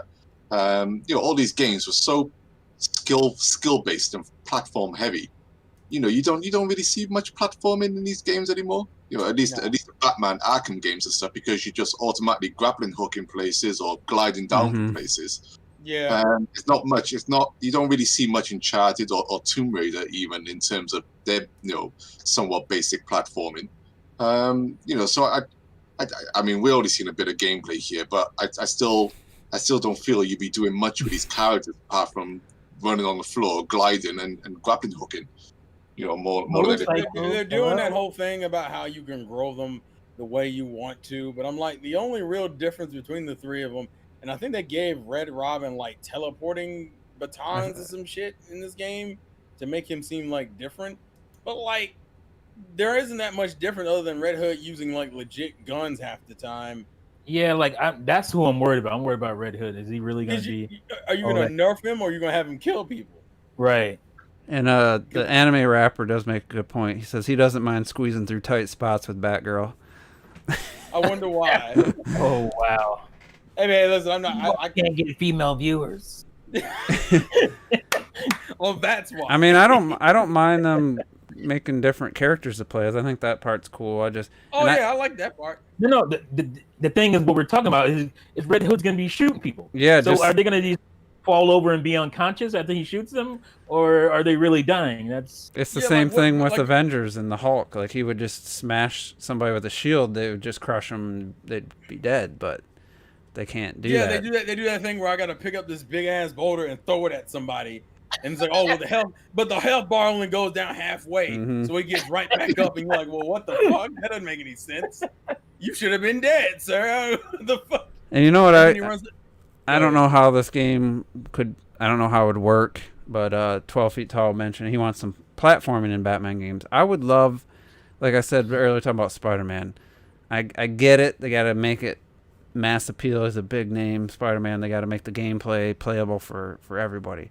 But find a way, like, I mean, just Doom Eternal as an example. It's a first-person perspective, but there's so many ways of traversal. There's such a awesome like emphasis on platforming and all the tools you get throughout the game, and it requires skill. It's not just done automatically. I mean, you actually have to, time your jumps, and you feel like you're putting together a bunch of different moves to do and accomplishing like this gap. You're like, no way I'm going to jump over that, and then you figure out how to do it, and you do it, and you get better as you play the game and new abilities. Like, I wish I could just play a Batman game where I'm not just looking up, tapping a button, and I'm just up there and like almost make ironically it a bit more enough- Assassin's Creed or something, yeah, or like Ironically enough, go ahead. I was just gonna say that last Star Wars game had some pretty cool, decent looking platforming elements, and a lot of people, said that it kind of felt like a Metroid Prime game with some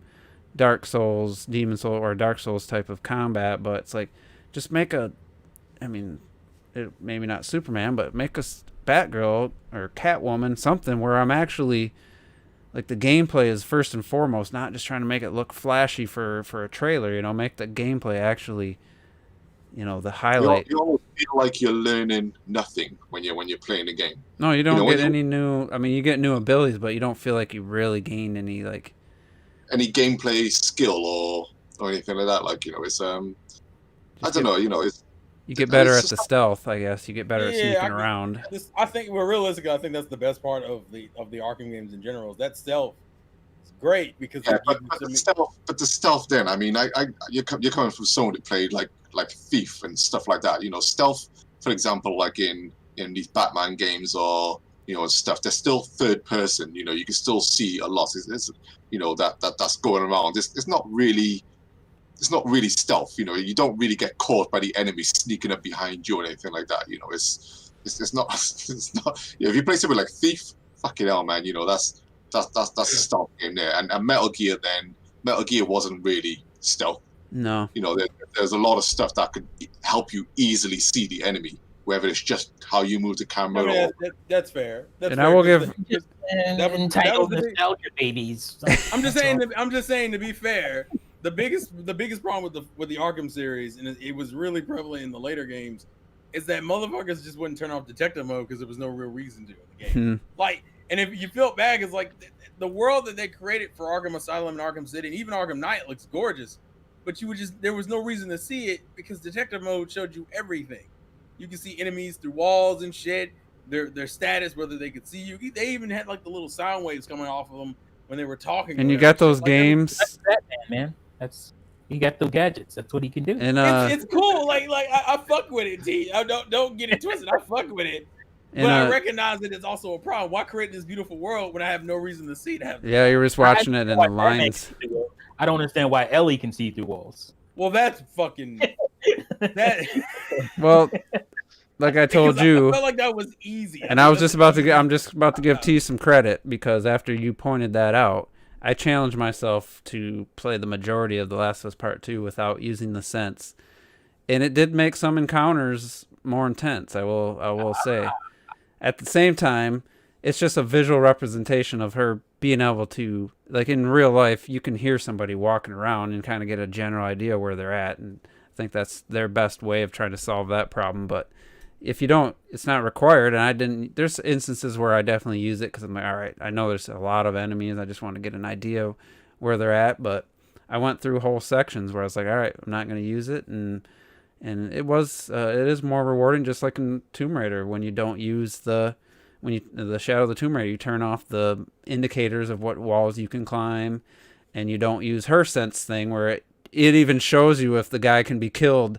If he's yellow, you can kill him without alarming somebody. If he's red, that means somebody's looking at him. It's like, come on, that's just way too easy. That's too much. But Here's my question: is that what game? And this might be asking too much, but what game started that? Because I feel like it was around. I want to say low key say Assassin's Creed, but I'm not sure. That started that It was whole probably Assassin's Creed. where you could fucking see through walls and see people's like statuses and shit. Because man, we kind of hung on that It's gameplay like- design for the longest. I agree with T.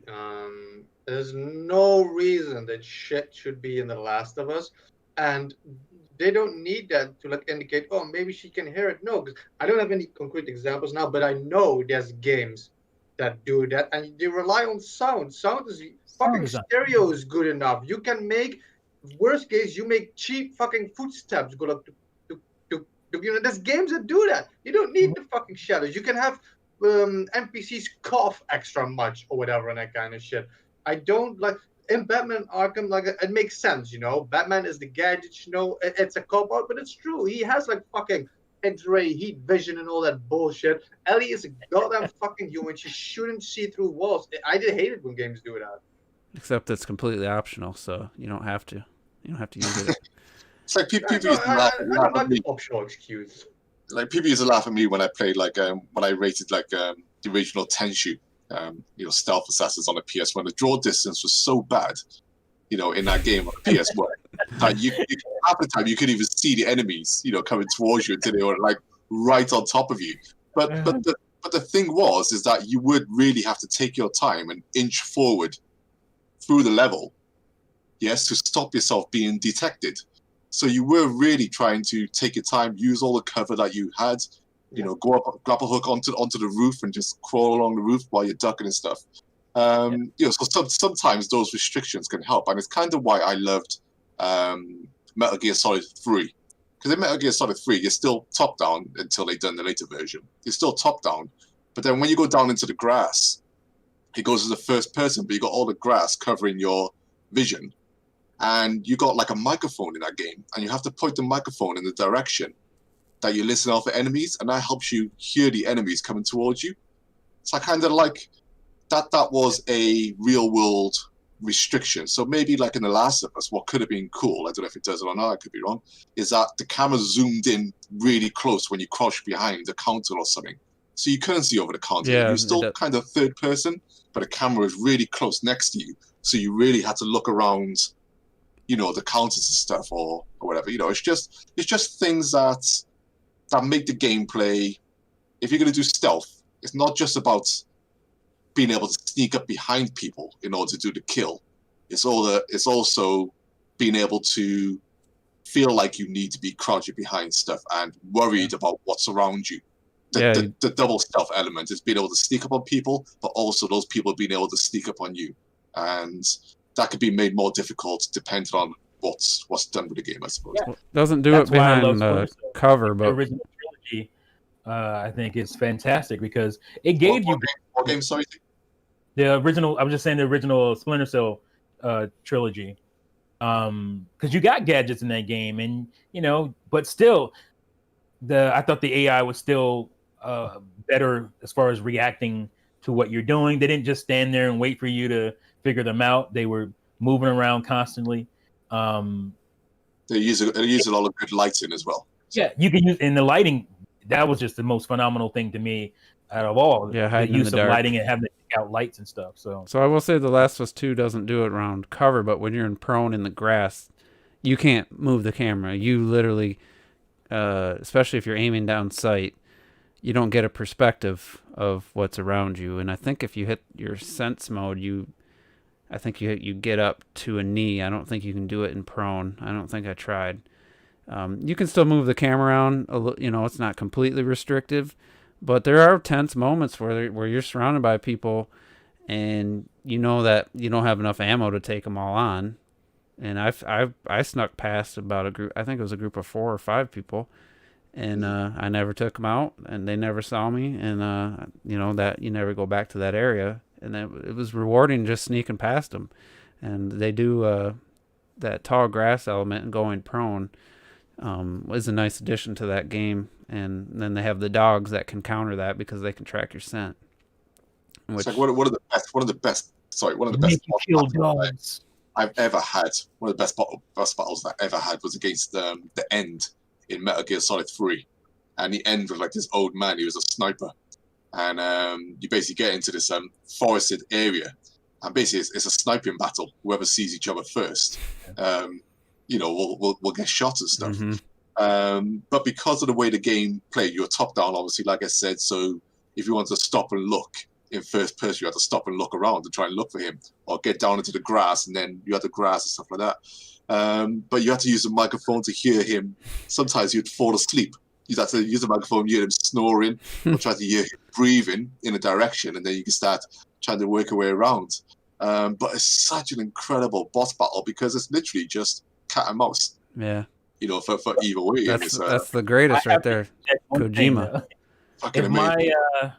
If my 8-year-old can beat that game on his 2DS, they might have made it. I'm not saying it's hard. What I'm saying is the encounter itself. I just mean like intricacies. How intricate does it have to be with the stealth and all that? They might have dumbed it down for the 2DS, though, right? Well, in terms of the concept itself, sure, he might have just been able to run and shoot him and stuff like that. I don't know what they've done with that version. Whatever. I doubt they changed it that much. I couldn't just run and shoot him. He would see you and he would gun you down. You'd eventually lose your health and die. But he's but I do not like that. That's probably my favorite Metal Gear game. So yeah, right, we gotta get to the main topic here. Well, not the main topic, but the title of the video. We got 20 minutes left. We might only talk about it for 10. Good conversation, man. I know, damn. but so it's a 10 big holiday game for 2020. I don't want to change the title. I had to get an hour and 30 minutes to get to the main topic. Bullshit. That's how we do it. So apparently there's a Nintendo Direct this week. And a new system launching in 2020, early 2021. But hey, don't forget timestamp juice. Yeah, I'm gonna have to timestamp this. Yeah, okay, we'll see what happens. People always get me about timestamps. And without bringing up, obviously, we're not gonna get into discussion about complaining about previous systems ports coming to this to the Switch. But do you guys think that there's a chance that Nintendo just doesn't have a big holiday game, or they're crunching? What do they call it when they is it crunch? When they have the studio working overtime try to finish a game, is that called crunch? Oh yeah.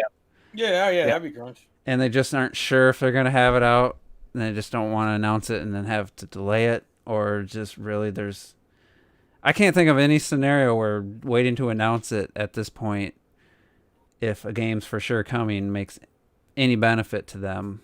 So I'm just wondering, do they have a big holiday game? I don't know.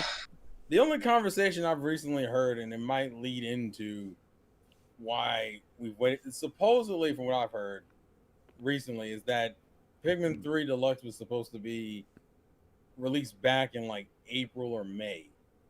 And the reason why it's released in October is because another game got pushed down the pipe. Now, I don't know what game that could be or what, but like it would leave credence that maybe something didn't go through the way it was supposed to, and that's what led to kind of a very lackluster like first half of the year, and potentially a lackluster second half at this point. I think they have at least one game at the very least. I just don't know if it's gonna be like evergreen big or like niche audience big. You think that's why they're not announcing it? Maybe they think the best chance, maybe it is a smaller game that isn't a big holiday seller, and they think maybe just announcing it in a month before it comes out might add to its appeal. I mean, I'm just trying to figure out what's... I think it's the thought... realistically, the advantage of Nintendo's whole, like, announcing a game and then having it come out in, like, 2 to 3 months is that, like, it allows the game to kind of get this really consistent hype for it, because it's the time between when you announced it and when we get it is so short. It's like, fuck. It's like, I'm just ready to have it in my hands. It's like they build up the hype and then the sales can eat up from that hype. And even then, it's okay to release a game a month, to announce a game a month before release. You just shouldn't fucking do it with a console and shit. Yeah, but I mean, if it's a big game, I just don't see the strategic reason. Let's say I did see somebody posted where one of those, I don't know if it was Amazon UK or something, had Breath of the Wild 2 with a 2020, December 31st, 2020 release date, which meant they thought it was coming that year and they just didn't know the date. The collector's edition I saw. Yeah, it was a collector's edition, and it's like, I don't know that Nintendo would do a collector's edition, but you never know. For Zelda, I think you can get maybe maybe they're just really trying to get that be the game, but at the same time, what's the benefit? Well, to be fair, that's the only for the Nintendo game. That's the only collector's edition they've done. Everything else we just had a steelbook for. Yeah, we had a steelbook for Smash, a steelbook for Luigi's Mansion, and that's it. If you look at the Wii, we have big box limited editions for everything.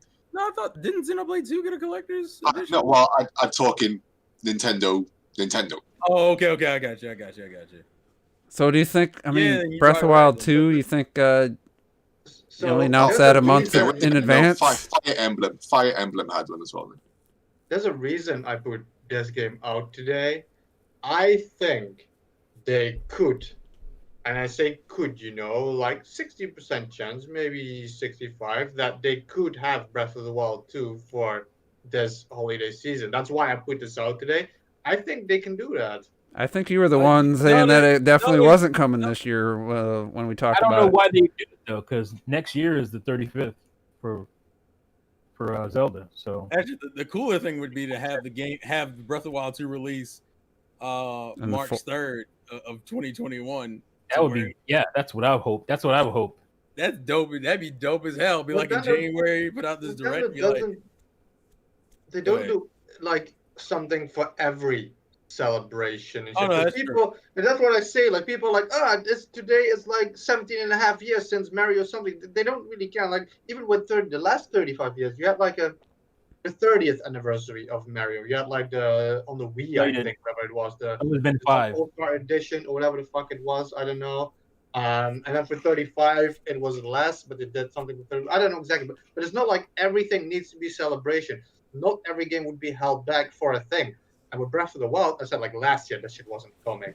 And Metroid and Bayonetta, I'm saying it's not coming this year. I can see them. That's why I say 60%. I can see them do Breath of the Wild 2 now. They don't need like some kind of special fucking thing just to release. I mean, Breath of the Wild, you get away with it. Breath of the Wild, you could just low key drop a trailer. I say if it's coming this year, it's gonna be December though. It's gonna be like mid-December. Oh no, well, we're talking holiday title. Yeah, I don't.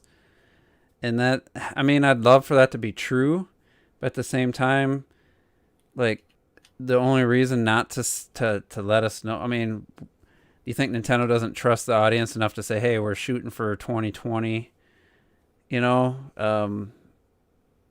But with the situation, nothing's set in stone. Because I just don't know what, other than the fact that they're not sure if they're gonna have a game, why they wouldn't have announced something at this point. But maybe I don't know why you would announce, or I don't know why you would release Zelda, a big Zelda game in Mario's anniversary year, because they do celebrate the anniversaries. I mean, that's the 25th. They did. That was big for Zelda because we got Ocarina of Time 3D on 3DS. I remember the whole Zelda Williams and Robin Williams commercials and stuff. So they're more conscious of their 25ths than their 5ths than they are their 10ths. So, and you only get one every 10 years. So, for them to try to dodge that doesn't seem too crazy to me. But if the game could be done and they don't have a big holiday game, I don't think they would hold it for an anniversary. But I don't know that the game's going to be done. They've been holding Pikmin 4, so because money talks, man. I think missing out on a big holiday game.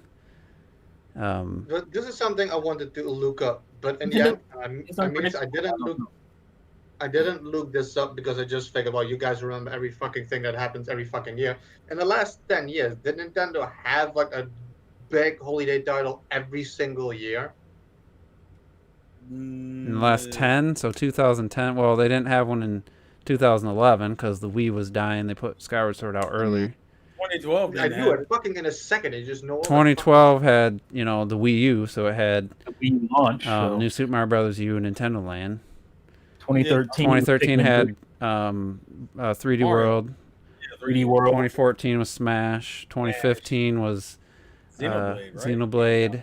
Xenoblade, yeah. 2016 was Paper Mario, which, I mean, it's not a big game. Downhill a little bit already. 2017, I guess we would count that as Was Mario. that, well, that was 20, that was EU. So. Odyssey was Odyssey 2017. Smash was 2018. 2018. Luigi's Mansion and Pokemon were 2020 or 19. Nintendo's been pretty consistent on having a big holiday. And I title. forgot 2013 also had a Link Between Worlds along with 3D World. Yeah, usually they try to cover their holidays for the most part. So they had. I mean, know the we didn't have. It's consistent on that. So that's I been know the we thing. did- Like ET, which was awful, but We don't talk about that. Like, I know we didn't have a trailer, like you said, for Breath of the Wild 2, but remember, this year has been super jank. We didn't have E3. We don't know what was going to be at E3.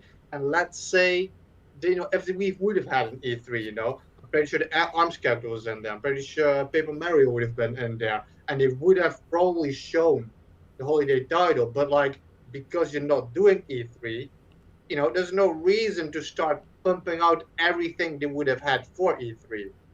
I mean, it's September though, bro. It's September. It's September. We only have a couple months left. yeah, I mean, we're getting real close to. Yeah, but the only two things I think we have confirmed are DLC, which I think is Pokemon's DLC and then possibly Smash DLC. I don't know. They There's haven't even said. 4 months. I always over exaggerate, but there's 4 months left until Christmas. Well, it's not Christmas Day though. You're not gonna wait till. No, Yeah. but it's not a holiday season. November It's 4 months, so you could still Yeah, be within 2 months. Black Friday for the most part. I would say the latest. 25th to announce a game coming out in December. So that's Like, if it's gonna happen, it's gonna happen. it doesn't happen in early September. They ain't got nothing. Yeah. That's So what other possible? I know we speculated on like a new 3D Mario game, maybe Odyssey 2 or just something completely different. If it's not Breath of the Wild and they had a new 3D Mario game, I mean, I'd be very happy with that as like the November game. And for Odyssey me, 2? I mean, it would definitely help make this year feel better for me. But I ask again, what is the benefit of not announcing that game yet? Like waiting till, There's no benefit at this point to not. or what's the announce negative of letting us know, hey, we got 3D World or 3D World 2 or Odyssey 2 or just whatever 3D Mario game, brand new title they have. Like, what is the It's not negative? strategic.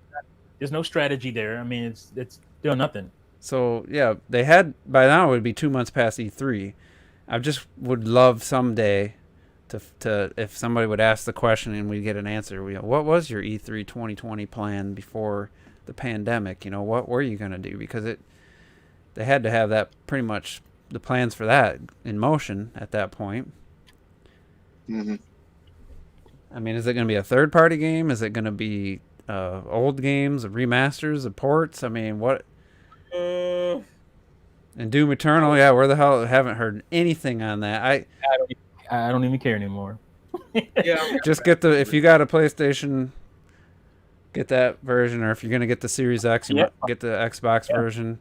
That game looks and runs phenomenal on the PS4 Pro, and I mean, I can't even imagine it needing or even looking any better. I mean, it's a lock 60 without question on the PS4 Pro. It's a beautiful game. I am curious just how much of a downgrade How bad it's the gonna look. Switch version will have to be for some of the bigger open environments. That's really the only curiosity. How bad will it look? That's what I'm curious about. Not how good will it look, but how bad. Doom Eternal on the Switch. How bad will it? Because we've seen some bad looking games at this point. Well, I'm just curious. But yeah, anybody else got any other possible holiday games for the Switch?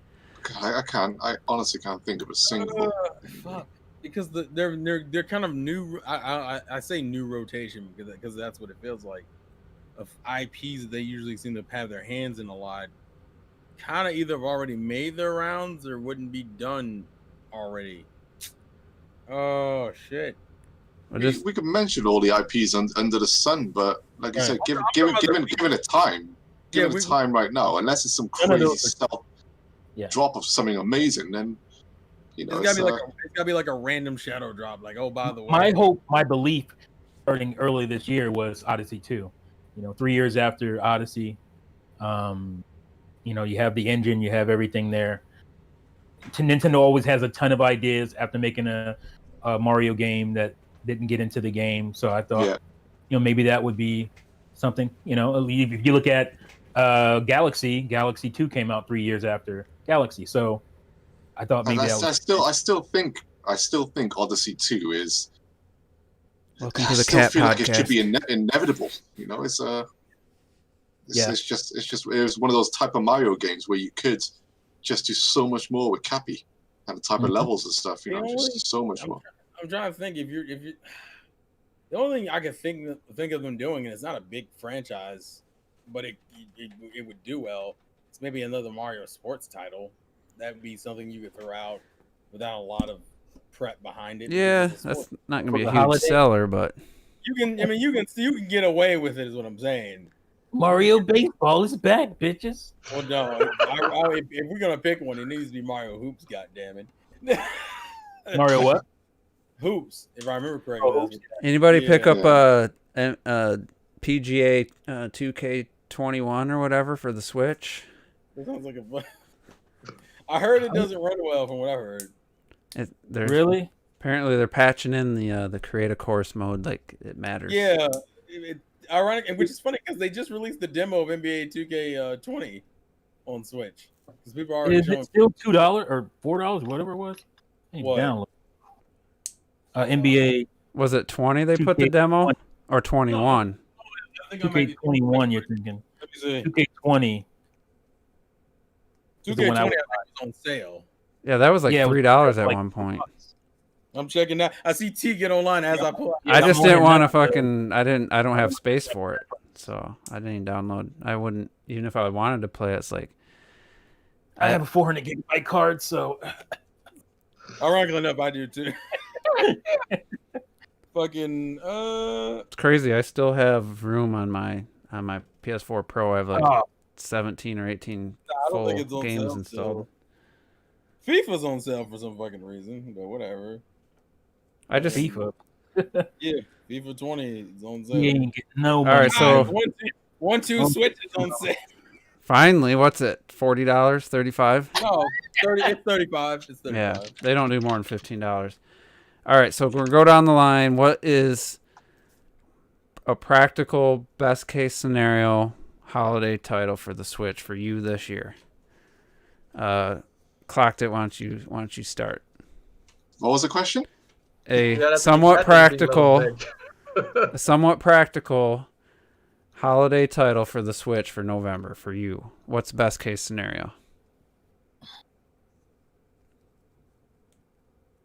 I think a best case scenario for me. I do actually think Zelda could be a possibility. I remember saying a while back that I thought it was going to be the end of 2020, but that was before we knew everything that was happening right now. I think for me, I would personally be happy with a Mario Golf, but I would understand how that for many people is not going to be that type of title. I'd be calling now for like a Donkey Kong, a 2D Donkey Kong, or even a Star Fox game, But I still feel like they're just not going to happen right now because of everything that's happened with Star Fox or with Donkey Kong. It's difficult, man. I can't. Honestly, I can't think of a single game that they could drop right now.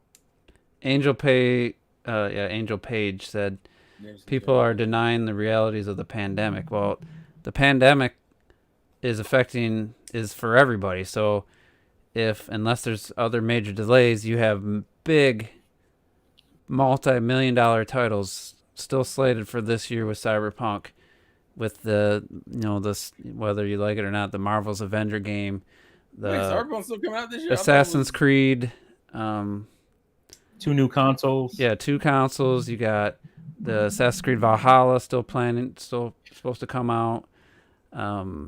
Feels like I'm missing like one other big one, but yeah, if Sony and Microsoft can get new consoles out, Nintendo can get a damn game out.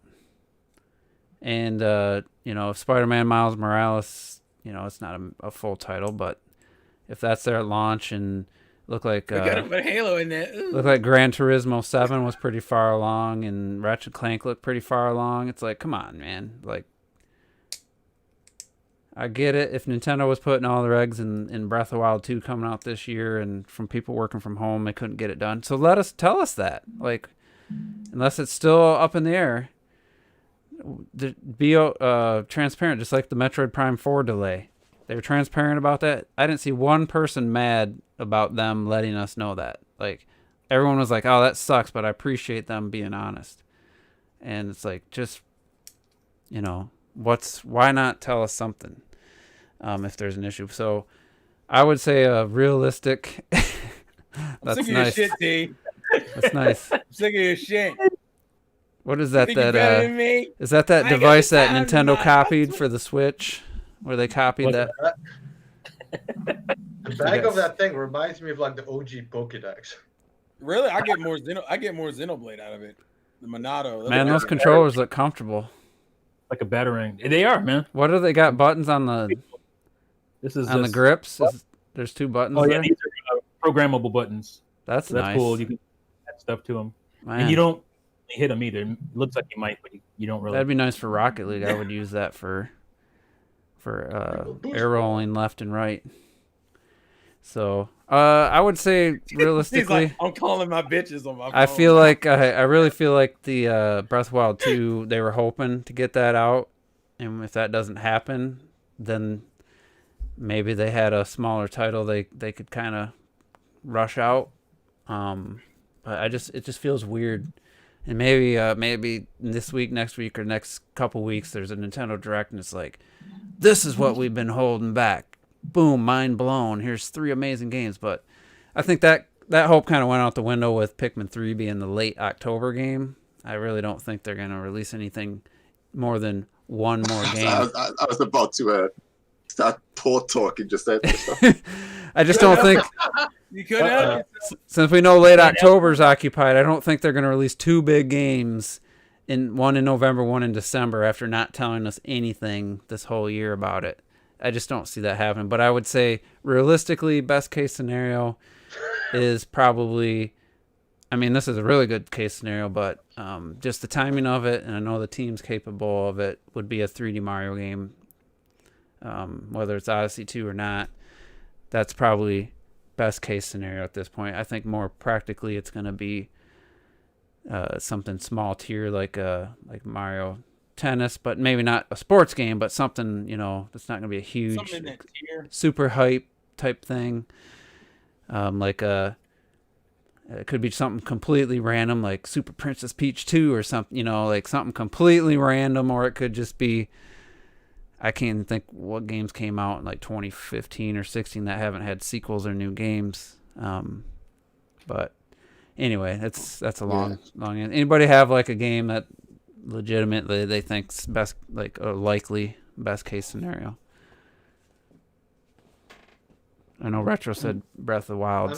I'm sticking with my Breath of the Wild. And you were the one most adamant against it, if I remember correctly, when the trailer was shown. I was like, man, that could be next year. But how old is that? I think that was for last year. At least from what I think, that I meant that for last year, that it wasn't going to come out last year. No, I think people saying every week is a new thing, but I don't. Or if that is the case, then maybe I've come around. I don't know.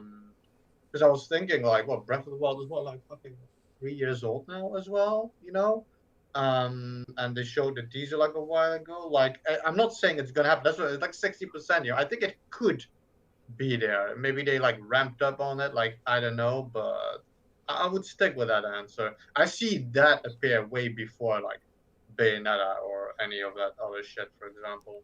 Yeah, I'm gonna go with Mario Winter Sports. Winter's like actual Nintendo one or a Nintendo and Sega one? No, No, because they did that last year. they did that last year. So And they're not making those games anymore either, are they? no. Are they? They're trash. No, I think it was the last one. Damn. Okay. What about a collection of I didn't 3D get Mario remakes games? of that one already. What about all the 3D Mario games from 64, Sunshine, Galaxy 1 and 2 on one cartridge for $60? And those have been confirmed already. They're gonna Yeah. be in the Nintendo Direct. Well, I tomorrow. mean, what's her face said it was going to be a good year to be a plumber. So I mean, Not so far. Except- Just quickly, how excited would you be about? I mean, we had like, for example, the Mario collection on the Wii. We've had the Kirby collections on the Wii. We've had the Metroid Prime collections on the Wii. We've had a lot of Nintendo collections before. Let's just say, I can't. If these collections do come, I can't imagine them being Wind Waker standard.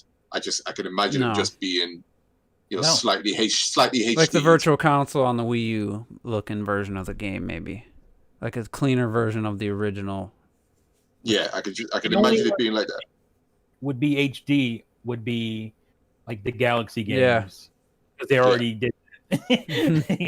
They're already out there. I mean- in There's, HD. there's no way Nintendo would bundle a supremely crazy looking great Mario 64 with a collection of other games. No. They're gonna be that'll be an individual release, man.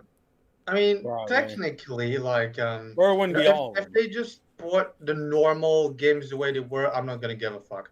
If it's slightly HD and it looks nice and Sunshine is in it, I don't know. But I mean, it's not like they haven't done it before. I mean, it's maybe a really old, weird example, but that's technically what they did with Super Mario All-Stars. Yeah, That's that's like the a last bunch of time. Mario games, all graphically. No, but I mean, there's precedent for it. That's just what I mean, Like, all the games were graphically updated, thrown together and shit, extra shit on it. So I don't take it When's the last time they did away that? from them to like Odyssey-fy, like 64 and Sunshine and maybe like a Galaxy and put it in one game. I can see them do that. But when's the last time they did that though? All Stars. Yeah, they don't do collections since, like you said, the Wii. Yeah, Now that they was around that time. That was a port from the Super Nintendo. So yeah, I mean, Yeah, it was actually. I'd be at least happy that they've gotten away from. They actually put multiple games. Whether they do a lot to them or not, I'd still say it's a step up from just making ports of one game and charging full price. So if they did a collection, it would at least be a step in the right direction, I would say. But if it's just like, if their big holiday game is Super Mario 64 remastered with the Odyssey engine, I mean, as much as I'd say, I'd be happy if it looks great for people maybe that never played it. Super Mario 64 DS with the Odyssey engine. Yeah. But at the Tough. same time, Yeah, with 'cause then, online multiplayer. yeah, if they added that, which they didn't even add multiplayer to Pikmin, so I don't know why they would to Mario. But still, 64 going back now, it's not a huge game. I mean, as far as the 3D Marios, it's got a good amount of levels, but I mean, you can blow through that pretty quickly. I just, for me personally, I would still have to hold to my statement that I wasn't going to buy any more old games, remakes, So ports. I still couldn't find it that exciting though, because we had Odyssey, and Odyssey paid homage to Mario 64. Well, with Galaxy the 2 Mario skin, had 64 skin, and it had some levels as well. That was enough for me. And Galaxy Like, 2 had that level from Mario 64. The swamp. We've seen it. We've seen Mario 64 in the Odyssey engine pretty much. We have seen it. So it's that I can't find it exciting. that I'm sure the cool bundle could exist, whatever, but I just don't find it exciting. So that's where, and I doubt I would. Oh God, I doubt I would buy him again. You're gonna buy I would really try not to. There's have to do. I say out of everybody here, Galaxy. I would say clock that's. Sorry, go ahead. I didn't mean What? to cut you off. I was just gonna say, like, what if they start that trailer, and like the camera pans up, like super gorgeous HD, like Noki Bay, and like Mario, he dives down into the awesome water and shit. It transitions into like Mario 64 afterwards when he comes out of the water and shit, Yeah, and all right, I'll buy it. Shut up. You know you're buying it. So this is Galaxy 2 Throwback Galaxy. An And- Unreal Engine. No, this is the actual. And I mean, it's definitely an upgrade over 64, but I gotta buy a Chromebook first. God damn it! it's not like it's I mean, yeah, it's a definite upgrade, but the Wii obviously wasn't the most powerful thing, but Galaxy 2 looked good. But like this right here, if they would have done the whole game, like I would have been disappointed with, instead of like Galaxy 2, if they would have did a 64 remake on the Wii. I mean, this was a cool level. It was a one-off, but it wasn't. I wouldn't have bought a whole game. No. You know. Yeah, but that's what I mean. It's like it's a great little fun back to having a throwback to having a game. But even thinking if they'd done Mario 64 like this, I just don't find it exciting. No. You know, not anymore. Not anymore. Not with those types of games. I have replayed like Super Mario 64 is one of those games like Ocarina of Time, and yes, Ocarina of Time more so than Majora's Mask that I almost, complete borderline every single year. They just play so great. So if they would release Mario 64 with like OC graphics, I would legit be excited about that. Just because it happens to be a game that I replay over and over and over. I always go back to the 64 to Mario 64. It's just that much fun. So I would be excited for that. Now Star Fox 64 with updated graphics. Oh Jesus! And I gotta say, Clock, that me and you are on the same page. I think you said the original Star Fox still the best in the series. Yeah. I agree. I with mean, that. it's not. I mean, I love like. I mean, my Lilac Wars fandom is fucking up here, and the SNES one is just over here in terms of atmosphere for me. And it has Game's more 10 frames per second. I can't rock with that. Oh, I still raise that game, man. Damn. All right, so It's like when we talk about remakes, say of like Star Fox 64. I actually didn't like the remake on the 3DS because they changed the explosions. And the explosion, it's like, and the slowdown was gone. I love the slowdown. Like on the train level, yeah, I did buy it and complete it. Yeah. And on yeah, I know. On the train level, like when a train crashes into the base and it all blows up in slow motion, it's one of my favorite explosions in any game ever on a 64. It just wasn't the same on the 3DS. So. And the best, I barely played the 3DS version. I have it too, but again, I'm trying to like train myself to stop buying these things that I'm never gonna play. So.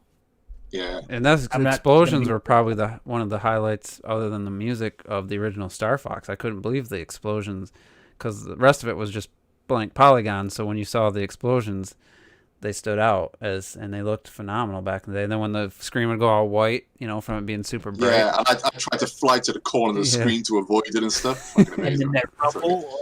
And like the original Star Fox is one of the games that I made a video years ago, like my favorite sound effects. And the original Star Fox have some of the greatest sound effects, like the bomb explosions, the laser sounds, the explosions like Lockett said. And if you remake that, they change it. And it just sounds like so like they don't the same anymore.